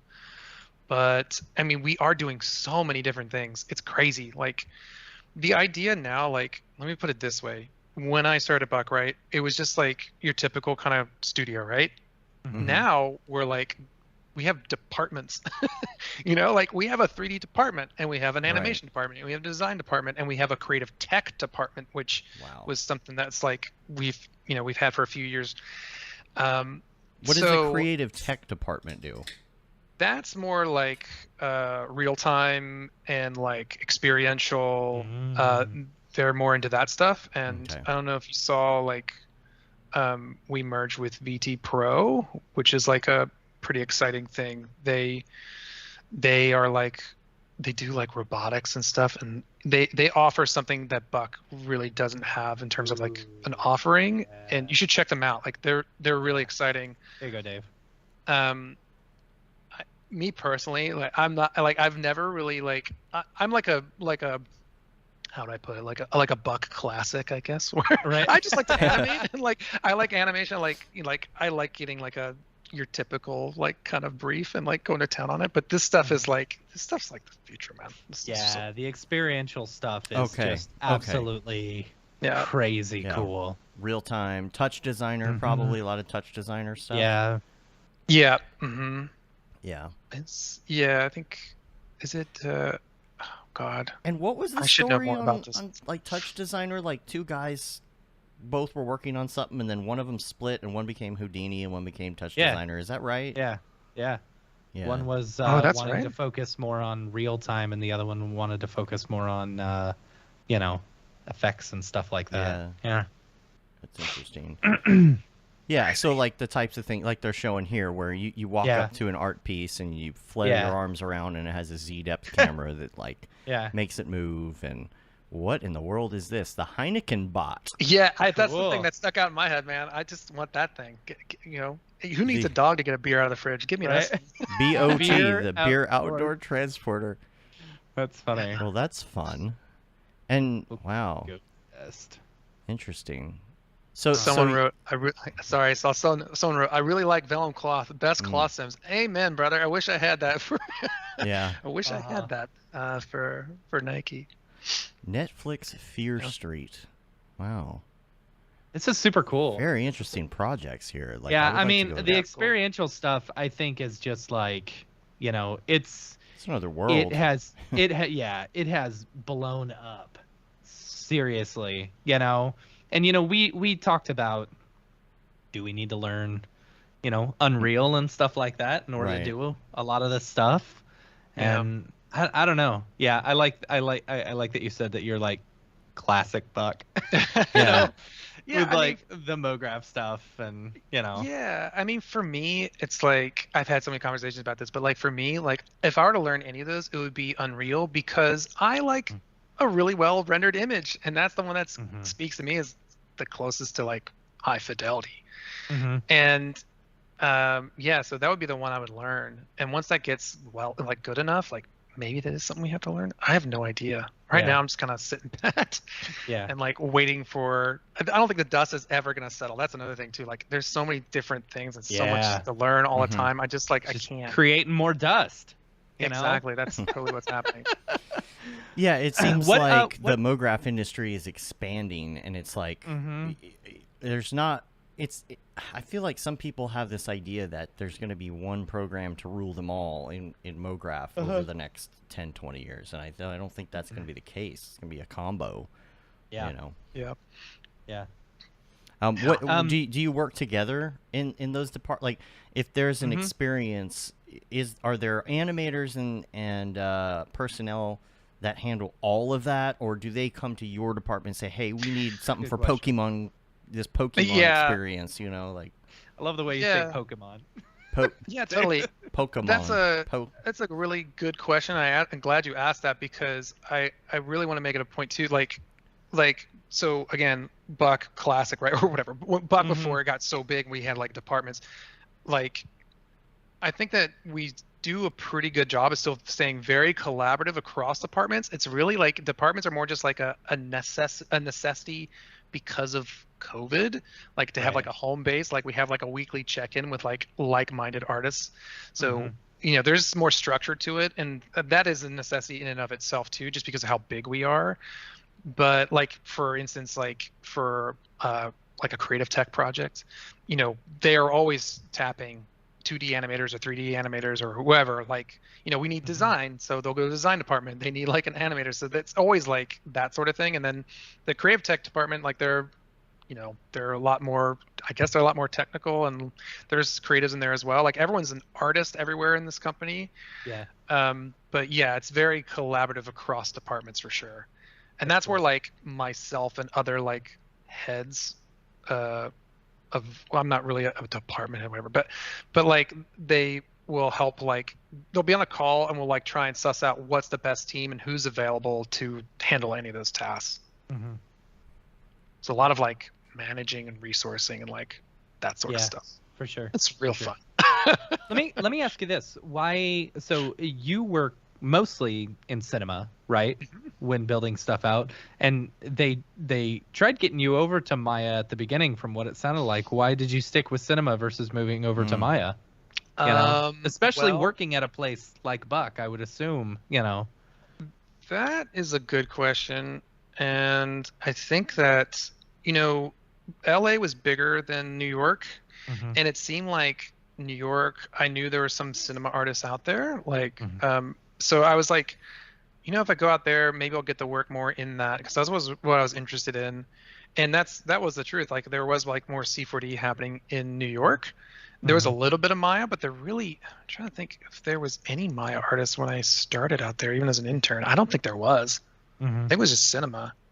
Yeah, I think it was just like Conrad Oswald. He had like this awesome reel when I started out. If you ever seen, you could look that up sometime. I maybe send a link, but he had the best like graduation reel I had ever seen. It was so hilarious and so like, you have to know him too. He's just so funny, but it was great. And that was like a kind of a reason like I wanted to come and like learn from him. And I know like one of our creative directors now, like our global creative directors, Ben Langsfeld, is like a really strong C4D designer. Like, he's incredible, so I learned a lot from him as well. So I just wanted to be around that. So yeah, and New York we've kind of like grown, the office has kind of just grown always organically. So we kind of just like, we had a lot of cinema, and then as we got more pitches and stuff that had more character work, we find that we were freelancing them in, and then we started like getting like more Maya artists in. And we have like a huge team now, and it's great. Yeah. We pretty much dissect it through like, if it's character work, that's a Maya job. I mean, that's a pretty broad division line, but that's a pretty easy one. Like, if it's character work, it's gonna be Maya. If it's more like Mography, it's hard to describe. Like, tech anim is a way we've been describing it. Like those Microsoft jobs are very tech anim to me. Highly like designed. I mean, even saying highly designed, I think, is kind of discrediting like what like a illustrated like 3D animated character spot is. Like, that's also very highly designed, but I think it's hard to define, but I think you guys get what I'm saying. Yeah, I get it. Yeah. I know you're talking about like some of the software and stuff for projects, but y'all have gotten bigger. So as far as project management, like what have you been doing on that, and like how have you been scaling as the company scales in project management? Because I gotta imagine it gets harder the bigger you get, and the more people you have, the more departments you have. Yeah. Well, trying to Like, do you figure out. use, do you use stuff to keep track of actual projects? Not like, Oh yes, let's look at that's the a yeah. boards or whatever, but like to really make sure that everything's on track, maybe timeline, Yeah. scheduling, all that, Yeah, actually, that is a big reason why I started using Notion. Um, Yeah. but it's not Notion that we use. We use Coda. Um, I and think I've heard of that. Coda is incredible. It's also like we have uh, an artist in LA who's like spearheading. Like he can, like, it's pretty much just like Notion, but you can code like your own like program in it, so to speak, like where it auto populates stuff. So like if you punch in like an artist name, you can find out like their avails, right? It's kind of like where we're heading. We have other things that we use to find out, like, I don't know how, like who's available. Like we have resourcing tools for that, and Right. like I have like a whole like desktop window. I never use, like slide your whole window across on Windows. I have a whole desktop that's all like, it's like E-Trade. I have like everyone's available, who's coming up. I have another one like PTO days and stuff, just to make sure, like, and like jobs incoming. So like I have like my my master screen, so I could just get it up because it's always a question that comes up. So yeah, we use Coda a lot, and it looks a lot like Notion. Looks a lot like Notion. It's a lot like Notion. Yeah, it's more powerful than Notion in my opinion. I think Notion's better for like your iPhone and like you can connect Word documents or Google Docs. Yeah, that's my big thing about Notion. I wish you could sync spreadsheets and things with Notion. Like you can import it, but you can't sync. The spreadsheets in Coda are so much better, and it's way more. I think it's way more powerful. But the thing that I find a little like hard, or I don't know, it's like it's kind of expensive, I think. So there's only like a few people in the whole studio who have like editor capability to like build this stuff, which is fine. It probably should be in one person's hands, because if everyone can edit, then it breaks the whole system. Right. But then sometimes you feel like, man, I really wish I could just make another table here, but I can't. I have to harass so and so to like go make a table. But once it's set up and it's working well, like it's a dream. Like it's awesome. We use it for project management if the job calls for it. Like sometimes it's overkill, but other than that, we'll just use Sync Sketch for like project management, or in Figma, whatever. That's what I liked about Notion is it's not like overly expensive. Right. These different pieces of management software where you go in and it's like, oh, cool, it's only $5.95 a month, but you have to have a minimum of 10 licenses. Right. And then you have to, if you want to have everybody edit, they have to be on this plan. And then all of a sudden you're spending $150 a month, just to have 3 people managing a project or something. Yeah. Can you pay for Notion? I think I use a free version. If you want to get more members on your team, okay. Like it becomes, but it's I just very use it cheap. for personal use. Yeah. It's gotcha. like I just use it for personal use, and I have like one that's just like every call. Like I've been inspired by Alex Dingfelder. Again, I'm mentioning names. He's the one who's like spearheading all this Coda stuff in LA. He's brilliant. But he was showing me Notion, like how he uses it. I'm like, man, I'm gonna start doing that because I need to start taking notes, because I'll have a million conversations a day and I can't remember anything that I talked about. Yeah. So I'm always like jotting down notes like a fiend these days, and it's great. Yeah, and paste links and just everything that you need on a project. It's just been a lifesaver. And you have to get people to agree to use a specific system, and it's easy to do, I guess, if you work at a company, because everybody who comes in, it's like, no, this is what you're using. Yeah. But if you're working with a bunch of contractors, everybody uses something different, and it's hard to get everybody on board with something like that. And at least if you have kind of a group consensus on what is actually working, maybe hopefully the people that you end up working with understand Notion or understand whatever platform you're using, so that it's actually valuable. Because if nobody updates it, what's the point, right? Yeah, exactly. You have to all opt in. You have to like be on top of it. Right. Yeah. So any projects coming up that you're looking forward to? Like that as much as you can say.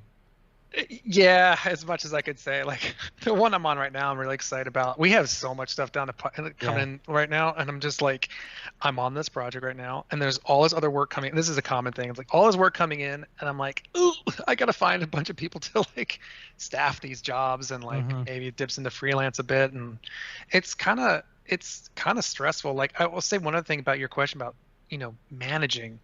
It's kind of like the one thing I kind of like dislike about it a lot is that sometimes it feels like you've never finished something. You'll staff a team and then something will happen.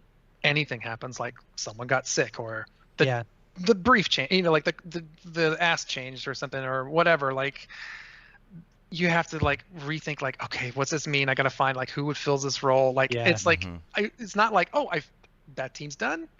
I can forget it. I finished it. Like don't have to worry about it again. It'll come up in like a few days and you'll have to figure something out. And there's always multiple projects and yeah, exactly. It's like musical chairs like all the time. But that's like opposed to like when you're an artist on something, you make something, the job's done. You're like, I finished. That's done. I always feel come back a year later and want revisions, Yeah, right. And in the back of my head, I always feel like the to-do list that I have someday will be complete. Like someday I'll check the box on that last to-do item. The day you die. Exactly. Yeah. That's You're what I in want the everybody to do. hospital on your deathbed. Bring me my checklist so I can check this one off. Yeah. R.I.P. check. Right. Yeah. It'll never be done. I'll have to tell somebody two things when I die. Number one, delete my internet history. Oh my God. Number two, check off all my to-do items. Right. All of them, even if they're not done, because they're done. In your will, you pass down your to-do items to your children. Right. Right. Actually, I was like, wait a minute. I was like, I think I found an image of the Canadian Tire spot. It's on my website. I know it's chill to share because I know we were allowed to share it, but it's on my my portfolio. Can I share? How do I share a link on this? Yeah. Just in the chat. Paste it in the dingus. It's there's a little chat button and it'll open up. Do you? Oh, I see it. Okay, cool. As someone who's got to like manage people and bring on people for teams and freelancers and stuff like that, do you feel like because I mean, you've done a lot of name dropping, and like so many names, but it's okay. Like the thing is, like a lot of artists. To me that's very commendable because like the artists, what they're good at, you could probably look at a spot and say, oh, that's so and so's work. Like do you feel like you also need to be aware of some of the other studios that are out there and like the work that they're doing of course, in order to stay competitive? Of course, yeah. We're always very aware of like what other studios are up to, and of course. Yeah. Here's the boards you sent here. Yeah, so I put all this stuff in here for you guys to see, but like this is all Microsoft stuff. I think I did last year for it's like for features. Like this talks about all Windows 11 stuff, and then this is also like the launch for Windows 11. As you keep scrolling down, this is like an Amex spot we did, some Citrix, that Buck. Oh, that's it right there. That's the Canadian Tire spot. If you scroll up just one more with a tent, spot was so this one is actually interesting. Like I've had a lot of people ask me like, why is this one cinema? It was, because they're like, this could easily be a Maya spot, but this one, if you ever get to see the animation, it totally could have been done in a Maya spot, but we've done like the previous 5 spots or 6 spots in cinema, so it just made sense to stay in cinema. Yeah, but it's awesome. It's really cool.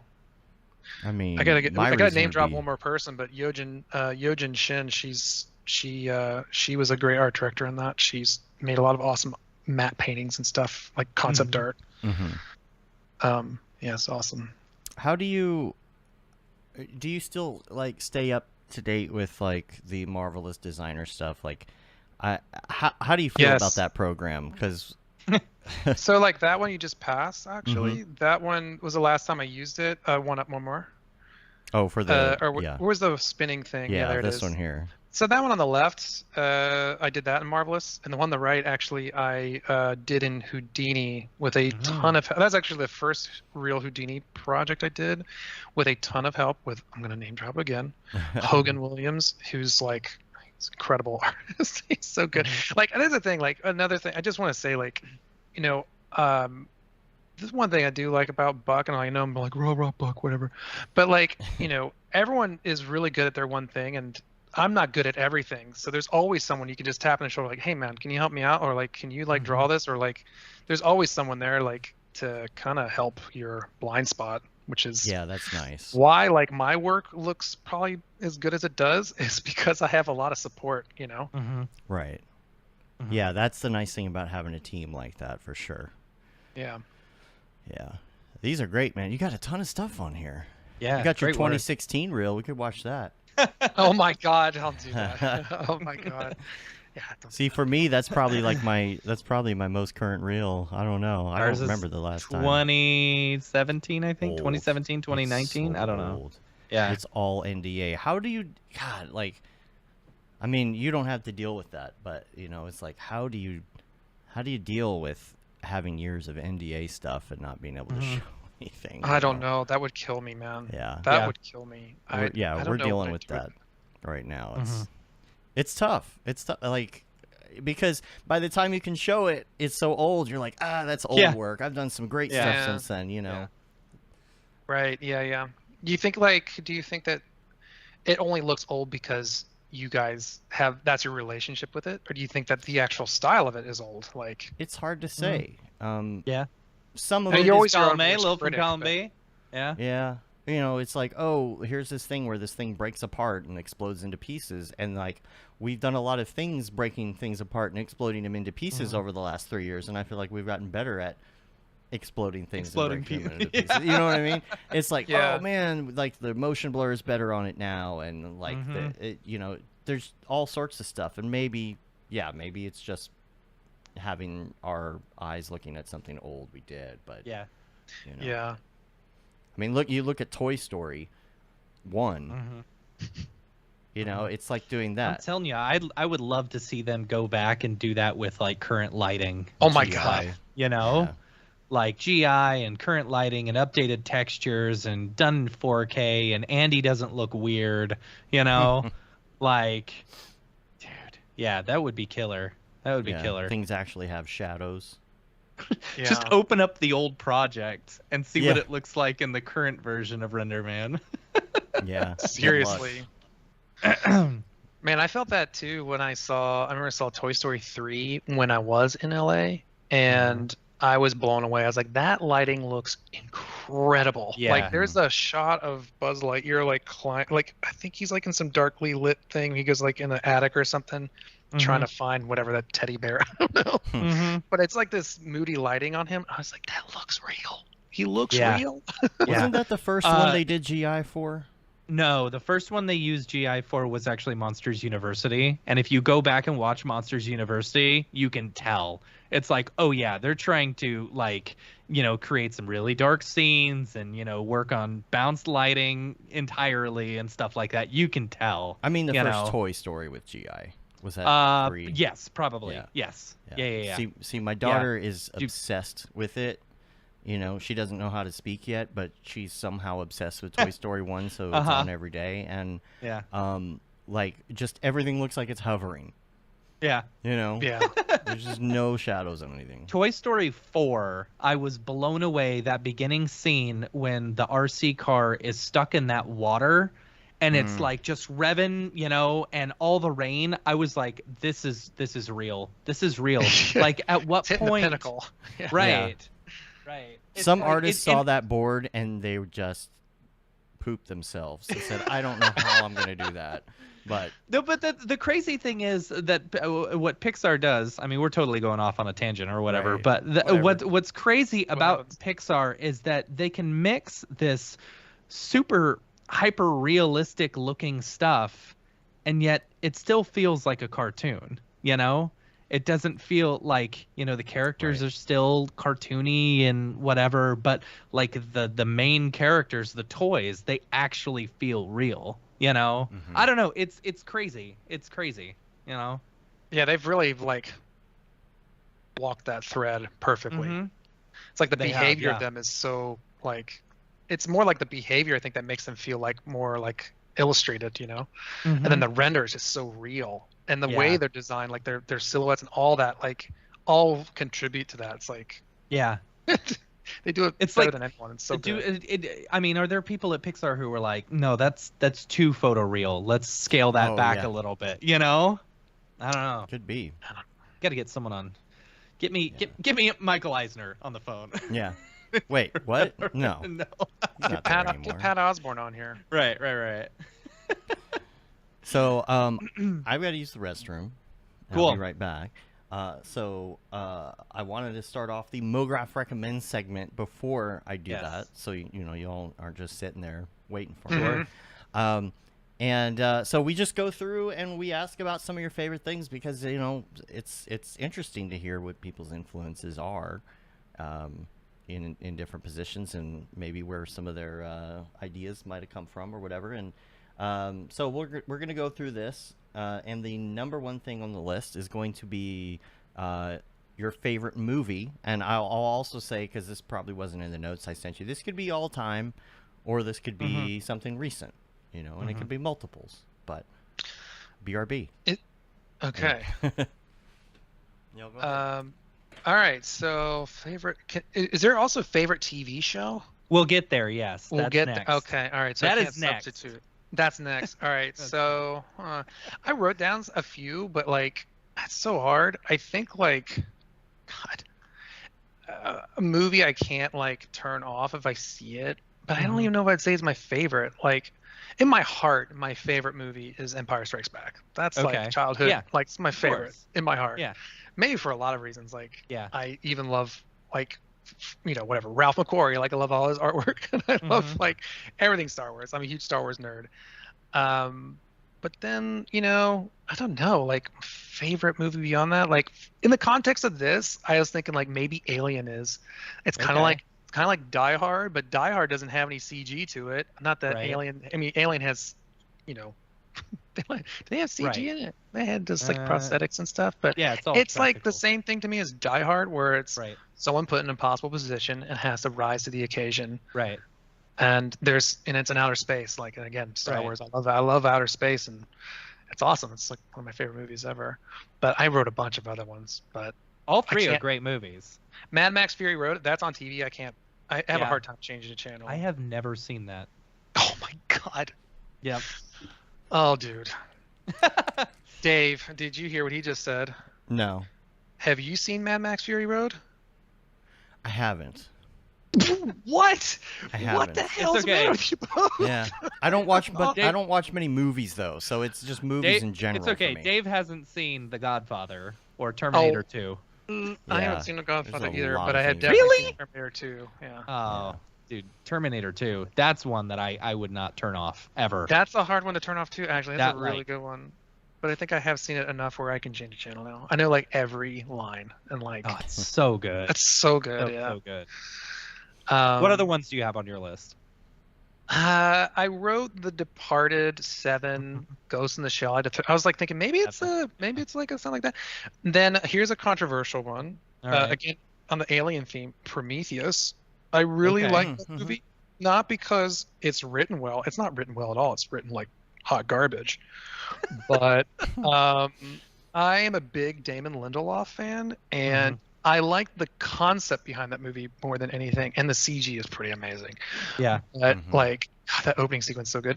But the concept that like God or like Jesus was an alien who came to Earth or something, and like they created whatever. Yeah, sorry. And, well, whatever. They don't explicitly say it's Jesus, but like they're wink, wink, it's Jesus, and so like. That Jesus or whatever, this alien came back to Earth and we killed him, and now they're pissed and they want to kill all of us, and then it didn't go their way. And like I don't know, it's just like that's a pretty cool idea. I don't know. Yeah. That was a Star Trek concept too, wasn't it? From one of the Next Generation show or movies, like where they all have the same root DNA. Everybody has the same root DNA. Yeah, I love that episode. I absolutely love that episode. So like there's like the Romulans and the Klingons and the Vulcans and the humans and stuff like that. They're all just trying to find like there's a piece of like archaic history or something. Yeah. And so all of them meet up at the same place, and then sure enough it's like we searched the galaxy for life and we couldn't find it, so we spread our DNA throughout all the different worlds. Such a good episode. Yeah.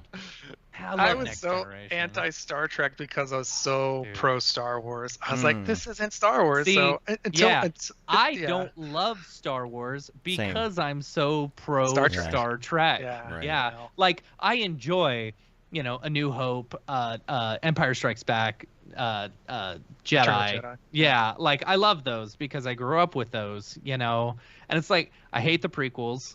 I think they're stupid. I loved the newest three. You don't like the prequels? I liked the newest three. I did. I thought they were very entertaining.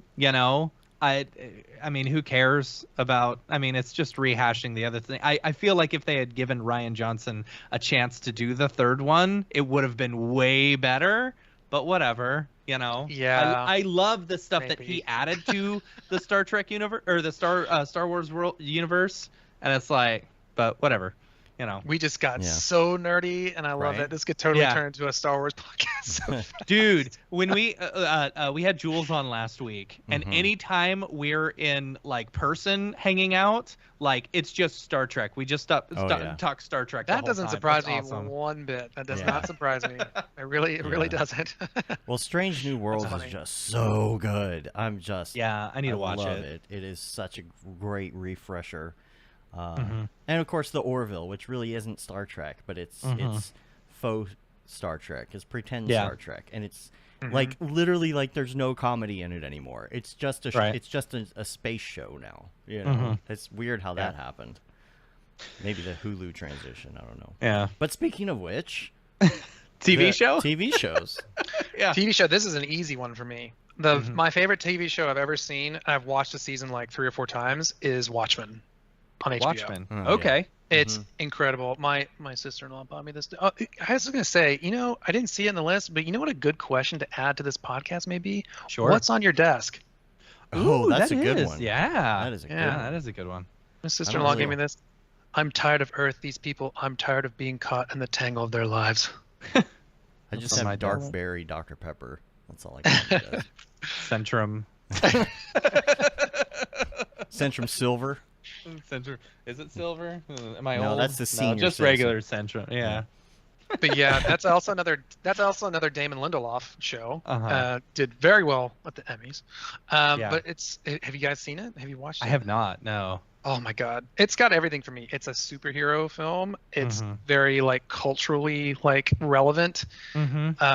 It's told incredibly well. It's got Jeremy Irons. Like, come on, like that's Jeremy Irons. I've heard real good things about it. There was an episode. It's so good. Somebody who was on the show was such a fan of that. We went into like a deep. Who was that? Was it Weight of Thought? I can't remember who it was. Like huge dive. Yeah. And now I can't remember. I would 100% recommend watching that show. It's so good. I'll put it on the list. A second runner-up, another Damon Lindelof show, was The Leftovers. It's so depressing, but season 3 to me. Love myself some depressing TV movies. Yeah, like season 3 gets really like, I don't know, man. I think there's maybe I got a little theme here where like, will they touch on like theology or something, or like filtering it in a weird way, like a different approach to it. I don't know. It's just like there's something happens in season 3. I'm like, this is crazy. Yeah, it's so awesome. Have you seen Devs? Yes, I've seen some Devs. of it. Yeah. That's a show that's stuck in my head when I think about like AI. Yeah, same. Yeah, that's crazy. Same. Yeah. I need to finish that show. What about The Good Place? Philosophy, I haven't seen that one. That's a good one. That's a good show. Yeah. I was waiting for Kevin to show up, and Yeah. talk about Breaking Bad or The Wire, but yeah, Better Call watched- Saul. Oof, it's good. Yeah. I've seen Breaking Bad. I haven't seen what Better Call Saul. I've been trying to get my wife to watch Breaking Bad for years, and we watched the first episode like 4 years ago, and then we never watched. And then we watched the second episode like a year ago, and I think by the time I'm like 90 years old, we might get to the first season. I Takes a while to get finally into. convinced my wife to watch Breaking Bad, and she just did not like it. We got all the way to like the second to last episode, with Hank, and she's like, I just don't like this show anymore. I'm done. And so she never saw how it ended. At second to last That's episode of the Yeah. entire series. Of the entire series. Oh, she watched you the just gotta entire finish thing. it off. Yep. I I know, mean, right? That's Wow. infuriating. Yeah. It's fine.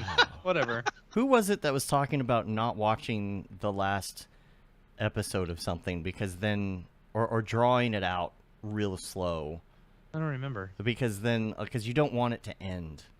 Oh. I don't remember. I if it watched was the someone on last show episode or- of Game of Thrones, and that's it. I didn't Oh, watch yeah. any of the Well. other episodes of Oh, Game of well. Thrones. Yeah. Yeah, there's that. I like that show until they ran out of writing. Mm-hmm. The last thing I'll say about if you guys watch, if you do ever watch Watchmen, one thing to take a note of is they had this thing. This is another reason why I really like the show is they had this thing called PDpedia, which was like it's like Wikipedia obviously, but named after like a character. Like I think his name was Petey, Mm-hmm. and it was like all these like snippets that you could read in between episodes that they put out there. They would like kind of embellish the world a bit, and Gotcha. each one of them was so awesome, and they really delve into like the original comics and stuff. It's so good. That's Uh, cool. Is that the It's one amazing. where they didn't renew it though, or something? Yeah. No, it's not that it didn't get renewed. They don't like Damon doesn't want to do another season because he thinks it's a Oh. finished piece, and I 100% agree. Like I don't Yeah. think they should make another one. Mm-hmm. Yeah. They should just leave it be. It ends perfect. It's great. Yeah. What about music? Favorite music. This one's tough because I think I was watching some of the ones you guys were talking to, but like it's so true. Like Spotify kind of makes it hard to find out what's my favorite music these days. Yeah. Always like Pink Floyd's always like one of my heart, Yeah. like whatever. But like what I've been listening to lately, like for work, I listen to like an artist like sent me a playlist called Chill Vibes on Spotify, and just like I just put that on if I can just. It's nothing that will distract me, and I can just have it playing low. Chill but- vibes are our parents' version of easy listening. Right. Yeah. Yeah, I do have a playlist But called cooler, Graphics and right? Chill. Yeah. Yeah. Like our kids are gonna be like, oh, my parents listen to like chill vibes and stuff like Yeah, that. Yeah. You're in the know? elevator and you hear. Right? Yeah, they'll be in TJ Maxx in Chill Vibes we playing, and they'll Yeah. just hate it. Yeah, Oh, is this Chill Hop? Ugh. yeah, exactly. Yeah. But very different from what I normally would listen to. But for some reason, it's just sticking in my head. Because my wife plays it a lot too. But I've been playing it a lot because I like it. Is this band called Japanese Breakfast? They're like alternative indie. If you've ever heard of them, they're like kind of new. They actually were up for a Grammy this past, which is like no band I ever listened to is ever up for a Grammy. But like there's I don't know, there's something catchy. But maybe I'm getting old. I'm just like really liking more mainstream music, and I'm not sure if they're considered mainstream, but it's really good. I really like them. They were just on SNL, and I don't know, they have some catchy tunes. I like it. I've got a playlist on Spotify that I call it bands to check out. You know.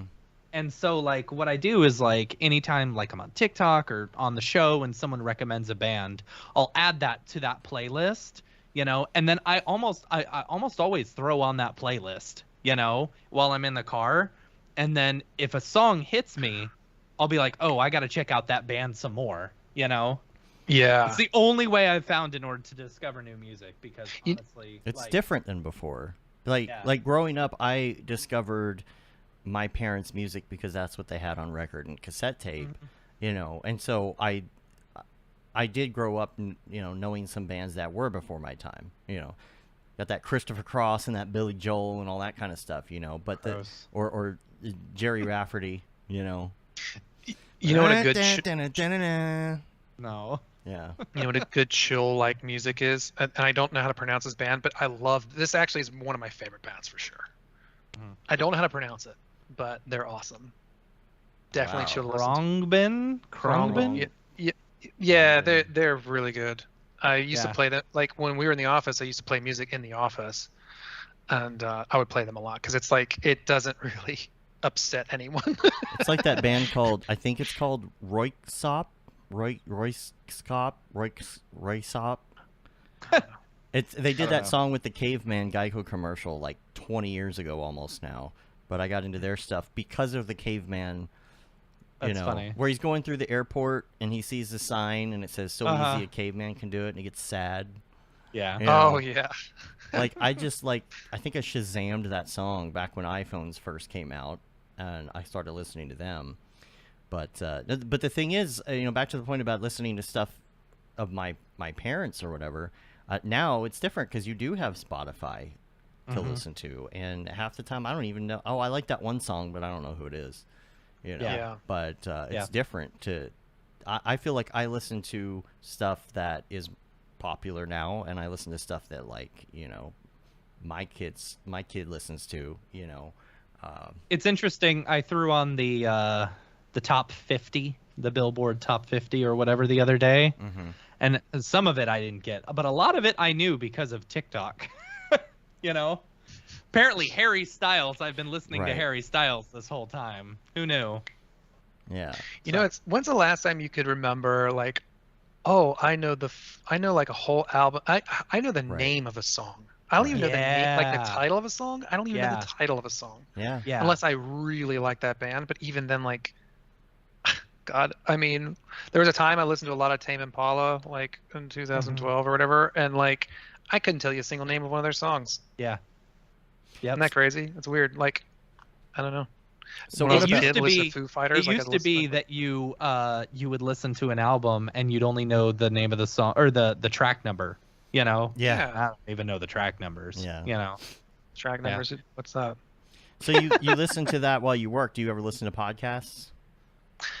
Not so much when I'm working, but if I have like time, I know where I can just like jam on something and listen to something. The podcast I'm listening to is the Always Sunny in Philadelphia podcast. Oh my gosh, hear it's good things. so good. So good. It is so good. They're I've seen hilarious. I haven't actually listened to a full episode, but like I've seen clips on TikTok and stuff, and that show is so funny. It's amazing. So funny. And like I don't binge it because it's one of those things where it's like maybe this is what we were talking about. I always want new episodes, You don't want to poison the well. Yeah. Yeah. So like, because if you watch too much, it doesn't become funny. It's like, it's the same shtick, they're all angry at each other. They're all making terrible decisions, whatever. But like, so like for the past few nights, me and my wife have been watching Stranger Things, and it's like intense. It's like really good, but we'll end the night after our binging of Stranger Things with an episode of It's Always Sunny in Philadelphia. And it like completely changes. Like you just feel so much better about going to sleep, and that it is the funniest show in the world. That like is I watched, so funny you just said that. I watched the Gang Does a Clip show, last night for the first time. I had never seen it. And like the fact, and I'm like, oh man, I don't want to watch a clip show episode, but the fact, good. It's so good. It is like classic It's Always Sunny in Philadelphia, right? Where it's like, oh yeah, remember that time we made that bet? And then like they go into a whole Seinfeld episode and you're like, what is this? What is this? It's the Seinfeld bet episode. Yeah. And you're watching it and it's like, okay, that's hilarious that both Dennis and Mac are Seinfeld. It's funny. I just watched that episode of Seinfeld yesterday. It is so good, man. That was such a good episode. It's such a good way to do a clip show. We were It's just so funny. No, go Sorry, I ahead. was gonna say it's so funny that you said that you watched like a lighthearted show after Stranger Things, because I literally Uh-huh. just did that last night. We watched the first 2 episodes of the new season, Mm-hmm. and then my wife was like, we gotta watch something good." So we Yeah. finished off I Love That for You, which is on Apple. Mm. It's or no, it's not. It's on Showtime. Was I Love That for You? It's what's her name? Kristen Bayer. Is that her name? Kristen Bayer. I Love That for You. Vanessa Bayer. Vanessa Bayer. Yeah, Vanessa Yeah. Bayer. Yeah. I love Vanessa She's Bayer. hysterical, dude. It's such a good show. It's hilarious.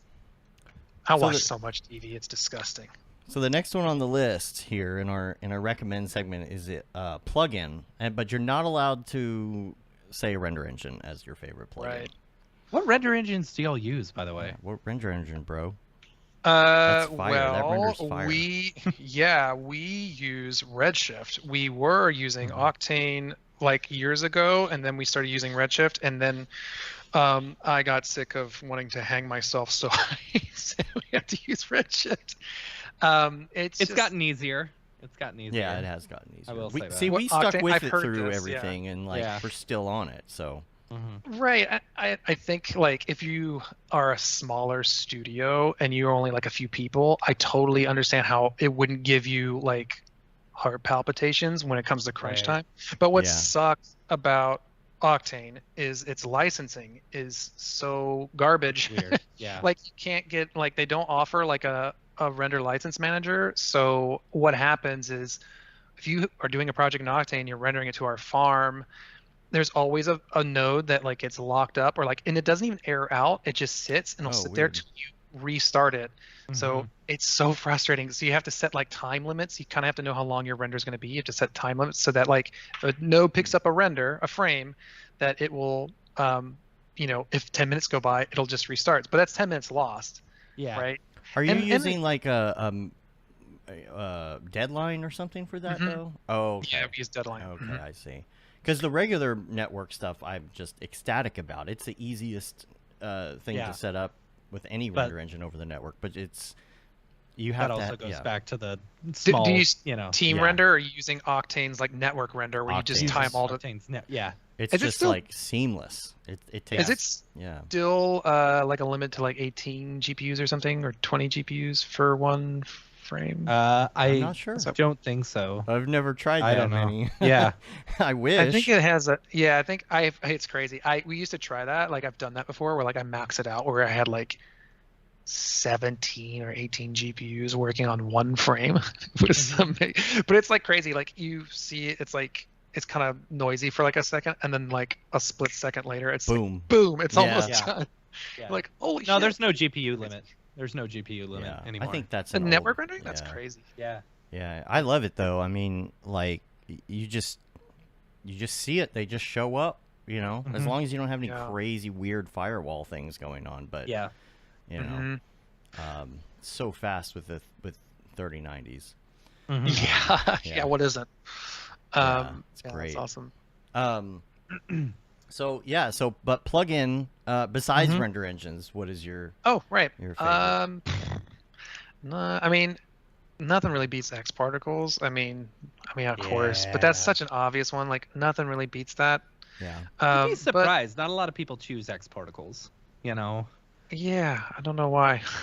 That's my like, plugin it depends of what you're choice. doing. Like, I kind of don't really like. I would say like, man, everyone just uses like what is most appropriate for the job, right? So like Mhm. Yeah. one job, I had to like figure out how to do smoke for the first time. It was actually earlier this year, and I wanted to pull my hair out, so I used TFD for the first time really ever. Mhm. Like I used it like for a minute, but I didn't really get into production. But then I had to actually make it and finish it, Mhm. and that was great. Like it was hard, but like it wasn't hard to like get into, and it was way faster than I would have gotten without X particles. Yeah, That's absolutely. my Um, plugin of choice. I even have a Mhm. tutorial on getting started on that on the interwebs that nobody tends to watch, but it's out there. It's on TFD's website on Introduction to TFD, but nobody watches it. It's weird. The one I would like say everyone should know for sure is that I don't know how to say his name. Tur. I don't know how you say his name. I'm going to send a link. Mhm. I'm pretty sure he's from Russia, but he makes these amazing scripts for cinema, and one of the best ones in there are the align nodes. What is it? It's if you scrub down that link, it's okay. It's like a organizer for node tools. It's just called node tools. Node tools. Ooh. Man, this is And like a GitHub. Jeez. Oh, Are these it's all amazing. free? They're all free. Yeah. Oh, Yeah, you should follow him okay. on Twitter. He posts stuff. It's incredible. Oh man. That's cool. So, Look so at all this is only his scripts. If you go to his website, he has even like effectors and like other things that he shared. Like he's so generous. It's amazing. Wow. But the node tools are amazing because it works well for Espresso and for the node graph, obviously for Redshift, or sure for Arnold as well. I think I haven't tried that, but essentially I'm like, you know, if you want to manage your spaghetti mess that you made in Espresso, or like like this, like will align things and like auto. It has like other great tools. Like if you have like 4 texture nodes highlighted, you can press a button and it'll put a constant node into all the scale, transform, and rotation. Makes it like a little more like friendly, like that, like you could with kind of more quickly, like you could with Octane to a certain degree, you know. This is epic. Yeah, it's epic. It's There's really awesome. So many scripts. The other Selects good every even object. Shift selects every Oh my gosh. Okay, bookmarking that one. The other good ones in there that I haven't really quite messed with yet. It's funny, like, you know, they have the social frame thing on GSG Plus. Like he already has that AR aspect ratio guide. Like you could just use that. Then there's one for the. It's in this script, so I just gotta find the name of it that I think would be really awesome. Is the object manager ones. AR find source. If you have an instance object and you want to find the source really quickly of like multiple objects, you can do that. AR random colors. That's awesome. That's also like that Merck Vilson had something like that. You can get this from here now. Yeah, it's all the selection tools are amazing. Like effectors and stuff like that, which is cool. Yeah, go to his his portfolio site too. He has a ton of. He may work at MediaWork. I'm not sure. I'm on his Twitter looking through his Twitter feed, but it's like he's got an effector called Take Control, which means like that's insane. You throw it on the cloner and then you can select one little clone and change it. Wow. Go to his. Yeah, if you go to his blog, I just sent you. You can find all on the right side has categories. He has stuff for After Effects. Like some of the stuff I've messed with, like the assets or something. It's like not really. It's kind of. I mean, you got to be careful. Like some of the stuff may be dated and may not work for like the latest build of cinema. But this guy is awesome. That's amazing. ATURTUR. Yeah, Artur. I don't know. How do you say that? Is that his name? Is that an acronym or something? I don't know. I don't know. Wait, let me see if he has a name actually in About. That is a great resource, though. I'm so stupid. If you just go to his About page, it'll say his name. But I still don't know how to pronounce it, unfortunately. But yeah. Yeah, that's awesome. Super awesome. He shares all that. Like, so huge shout to that guy. Yeah. Now, what about go-to app? If you open your phone, muscle memory, what do you hit? I mean, God. I mean, it depends on the time of the year. This time of year, I'm pressing the MLB app. I'm a huge baseball. Okay. I'm checking. Like, I actually, this has been an exciting year for me because I grew up in Cincinnati, so I'm a diehard Reds fan. Like, they won the World Series in 1990, so I was like 4, very formative years for me. So I was like, you know, and my older brother, I have 3 brothers, but my older brother's like a year and a half older than me. It was like huge. He's a huge baseball nerd. Loves baseball. Like, is a graphic designer working at University of Cincinnati now, like doing like sports graphics and stuff. And he's always been like in sports graphics. Anyways, so the Reds have been terrible. And this year they like sold off all their players. And now I'm like, I've been trying for years to be a Mets fan. And the Mets are finally pretty good. And I'm hoping they stay good. And like, I don't know. I really like, I don't know if you guys watch baseball, but I like Francisco Lindor. I like Pete Alonso. There are like some good players in this team that I really dig. And yeah, it's good.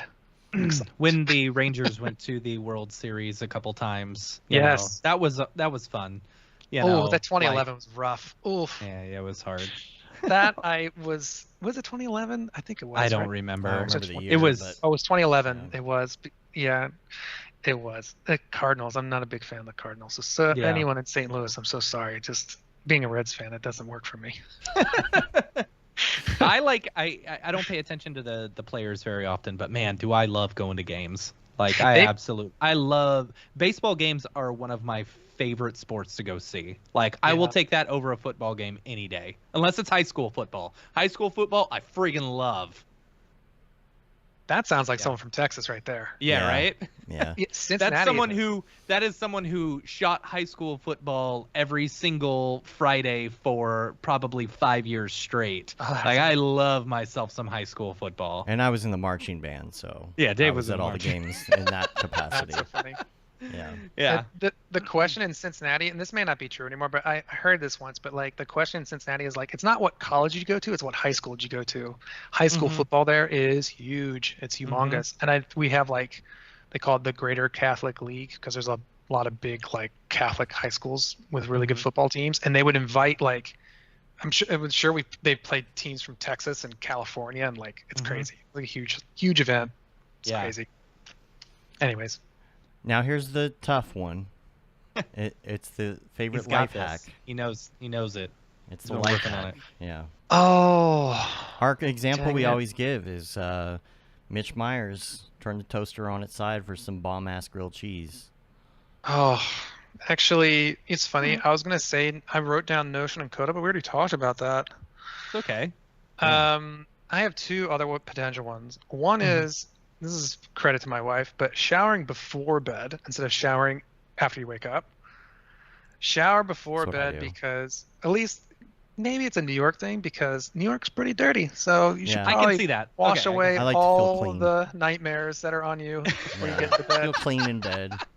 I get that. I totally get that. But for me, showering in the morning is all about waking up. Like, it wakes me up. I'm ready to go. Like, and I feel like if I shower at night, like I will toss and turn. Like I can't get to sleep very well. You know. I used to do that all the time. Like I grew up all the time till I married my wife. Like now I shower before bed, but like I would say the exact same thing. I was like, Courtney, I have to take a shower in the morning, because it's essentially, it's like I was in the saloon all night and I woke up and now you got to dunk my head in the horse trough. Like right. 100%. Yeah. But I've gotten past it. So yeah, I've got coffee, and I'm all the better for it. Yeah. And coffee. Oh. Yeah. The other one, do it display. I have two monitors here, and for those who always like have to remote into, like for me, I have a big rig here, but it's already outdated. Like I only have two 1070s and a 6-core Intel CPU. Nice. But I have this massive like stormtrooper looking case. It's hilarious. It has like some LEDs. It's like totally garish. The LEDs make it go faster. Yeah, that's exactly. true. It definitely, it really does. But for work, I'm like 99% of my time, if I'm doing like cinema work, I'm remoting in through Parsec, which has been amazing. Yeah, that's great. But what can stink is that like if I have to get on a video call, I have to like back out of Parsec to like go to my calendar, find it. So like I have like two different computers I got to worry about. So I'll use Do It Display to like have another monitor that's local to my local computer. So it acts as like a third monitor. Actually, that just reminded me what's actually an even better pro tip. Sorry. What is it? Do it display? Yeah, DUET. It's an Apple app, like for iPad. Oh, Duet. Okay, yeah. Duet, yeah, Duet. Duet, is that Duet? So I think I tried it at one point. It's not the best, but I'll tell you a better one, actually. A better one. Right. Windows Power Toys. There you go. Okay. Windows Power Toys. I heard of that. This is awesome because it has all these awesome like tools on Windows. Oh, and it's Microsoft. Yeah. Yes. Yeah, Cam was telling me about this. This is like yeah. It's like things that should be built into the OS that aren't. Right. Exactly. Yeah. There's two things I use a lot, and that is the fancy zones, which is pretty good. Like you can like make up your own. You know, like you like snap a window on the edge of the window. Ooh. You can make up your own like window, like whatever palette. and Yeah, yeah, always yeah. snap it there. So like I always know I want my calendar to be the same width, and I always sick of just like being anal retentive and like trying to get it the same width. Right, I do that all the So I just make time. these- Okay. Yeah. Yes. That's an awesome one. It is fancy. Color Yeah. picker. Oh, color picker. Hold I'm down window and so- shift and C and hold in and pick any color. Right now. Yeah. Shift and C. Oh, Windows Shift and C. Yeah. Oh, get out of here. Oh, it's already working. Amazing. Sick. That one's a good one. But the one I like even more, I haven't even used that one. But another one that I use is the always on top. Mm-hmm. So that's a great one if you're using Parsec. If I'm on a video call, I can always have it on top of Parsec when I'm fully immersed in Parsec. Have a video call and still work on Parsec. So that's actually a really good one. That's super cool. Power rename that for bulk renaming. That's cool because I have to have a different thing for that. Yeah. Huh. Are you guys on Windows 11? No. Yeah, same. Okay, good. I dread. I feel like I'm Apparently- not going to so- do that until I get to like my next system. You know what I mean? Yeah. What's funny is I had an update the other day, and so I went to go update my computer, and it said your computer does not meet minimal requirements for Windows 11. And I was like, What? that's stupid because this is like a badass Intel machine, with two 3090s. How does mine not meet minimal requirements? Yeah, that You does know? make Mine too. sense. Yeah. Well, what are the minimum requirements if you can't Oh. use like a top tier I have no motion idea. designer's system? I don't care. It's almost like it doesn't register something, and so Right. therefore it says you can't. I think I looked into this. I think there's some part like hardware that it needs if your motherboard doesn't have it. I think. I think I talked to my IT guy about that. Yeah. But mine's the same way. Like my CPU, whatever. I think it's. Yeah, it just won't support it. Yeah. Which, whatever. Yeah. Whatever. It still plays Yeah. Halo, so I don't care. There Right, you right. go. Yeah. All right. Wait a minute. We didn't We talk got a new about Halo that. player. Oh, okay. All right. We'll get you on our team. We have a We team have of a like Halo group. 30 Too at many least people. 30 motion designers that play Halo, and we play. Oh, that's Yeah. hilarious. Yeah. Oh my God. Yeah. We haven't played in a while. We need to. We haven't. So. No. I play every Tuesday night. That's my window. Really? Yeah, I play every Tuesday night with well, if I, not every. I mean, it depends. Life gets in the way, but 23 people we have on this Halo group. wow. Oh my And God. that's just in the chat. We have other That's people just- that play with us that don't have Apple devices. Yeah, that don't have you Apple know. devices. Yeah. Okay, That's we need fun. to add you next time because Yeah. we're having fun. We had a day that we did last summer where we played for like 12 hours. It was like a Halo day. Oh my God. It was Yeah. awesome. Yeah. But it was Halo 5. The good Halo. yeah. Not this Oh, new right. Halo, which is awful. No, the You new don't like Halo's Infinite? all right. I hate it. I You hate That's gotta all give I'm it some playing is time. Infinite. It Oh, takes some I hate time to it. get used to. It's I very really- different. Well, whatever. I only have like whatever. That's all I have is Infinite. So Mhm. I like it. I think it's great. It reminds me of like I used to play a lot of Halo 2 and Mhm. way back, whatever. And it feels very much like that. It's like, oh, battle rifle. I'm just Yeah. terrible. I'm just terrible at the game. The hard part is if you're coming from the previous game, they've removed some things that were very, very big in muscle memory. Like they have Yeah. these boosts The that would dash, boost you, the dash left and right. That It's I gone. can't get past that. Yeah. It takes a while. You've got to change your muscle memory. It's like from Right. switching from Mac to PC again or something. It's like you just got to do it for a while. And I hear they have new maps and stuff. I just haven't had a chance to play. It's too Yep. busy. Too busy. They're good. Maybe this week. I like Yeah. them. Yeah. Cool. Well, we appreciate All you right. being on. We're gonna Yeah, man. wrap up. That was a quick 2 hours. Right. Wow. Oh my So- God. Next Yeah, it time was we're in fun. New York, we'll have to hit you up Yeah. and Yeah, please do. go have lunch or something. Yeah. Yeah. Maybe if they do NAB East again, Yeah. which I Are they think doing I think so. I think I heard they are, but I don't know the details yet. Your Instagram though, it's Fibs_lab, right? Yeah. October Yeah. 19th through 20th. That's what it says. All right. I guess we're doing a NAB East. So Yeah. yeah, we'll have to hang. You have to come to the booth, and I don't know what's going on in terms of that. I don't know. Haven't Yeah. heard anything about Maxon or any of that stuff yet, but I'm sure we will Yeah. pretty soon. It's coming up quick. Yep. So yeah, any other links or anything to if people want to get in contact with you or maybe ask a question or anything like that? I mean, I'm not. I'm the worst with social media, quite honestly. Like, I'm like Instagram's probably a good way to ever get in, like I have people just DM me like on Instagram, and I've been pretty bad about. I'm actually thinking about people that I have kind of been neglecting, not on purpose, but just been so busy. But reaching out on Instagram is totally cool on the Phibs Lab tag.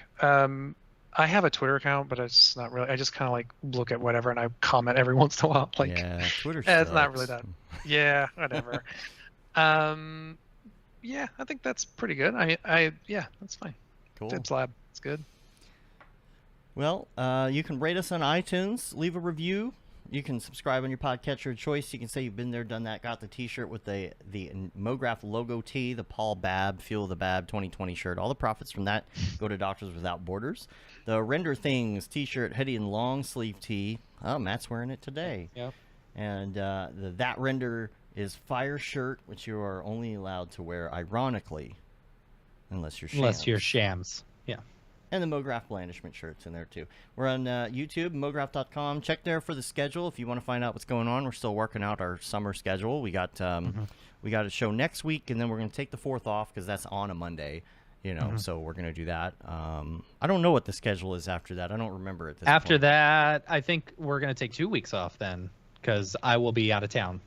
Oh, on the 11th. Yes. Yeah. I think there may be a guest host that day. I didn't want to do 2 weeks in a row without a show. That's fine. I don't know if that's not the week Ellie switched to, is it? Is Ellie Wade I don't think supposed to she be on? switched at all, did she? She did. She sent it to me. I haven't marked it yet, so I don't remember. Okay. So we'll have, her and her That's a shame. AI I need on. to.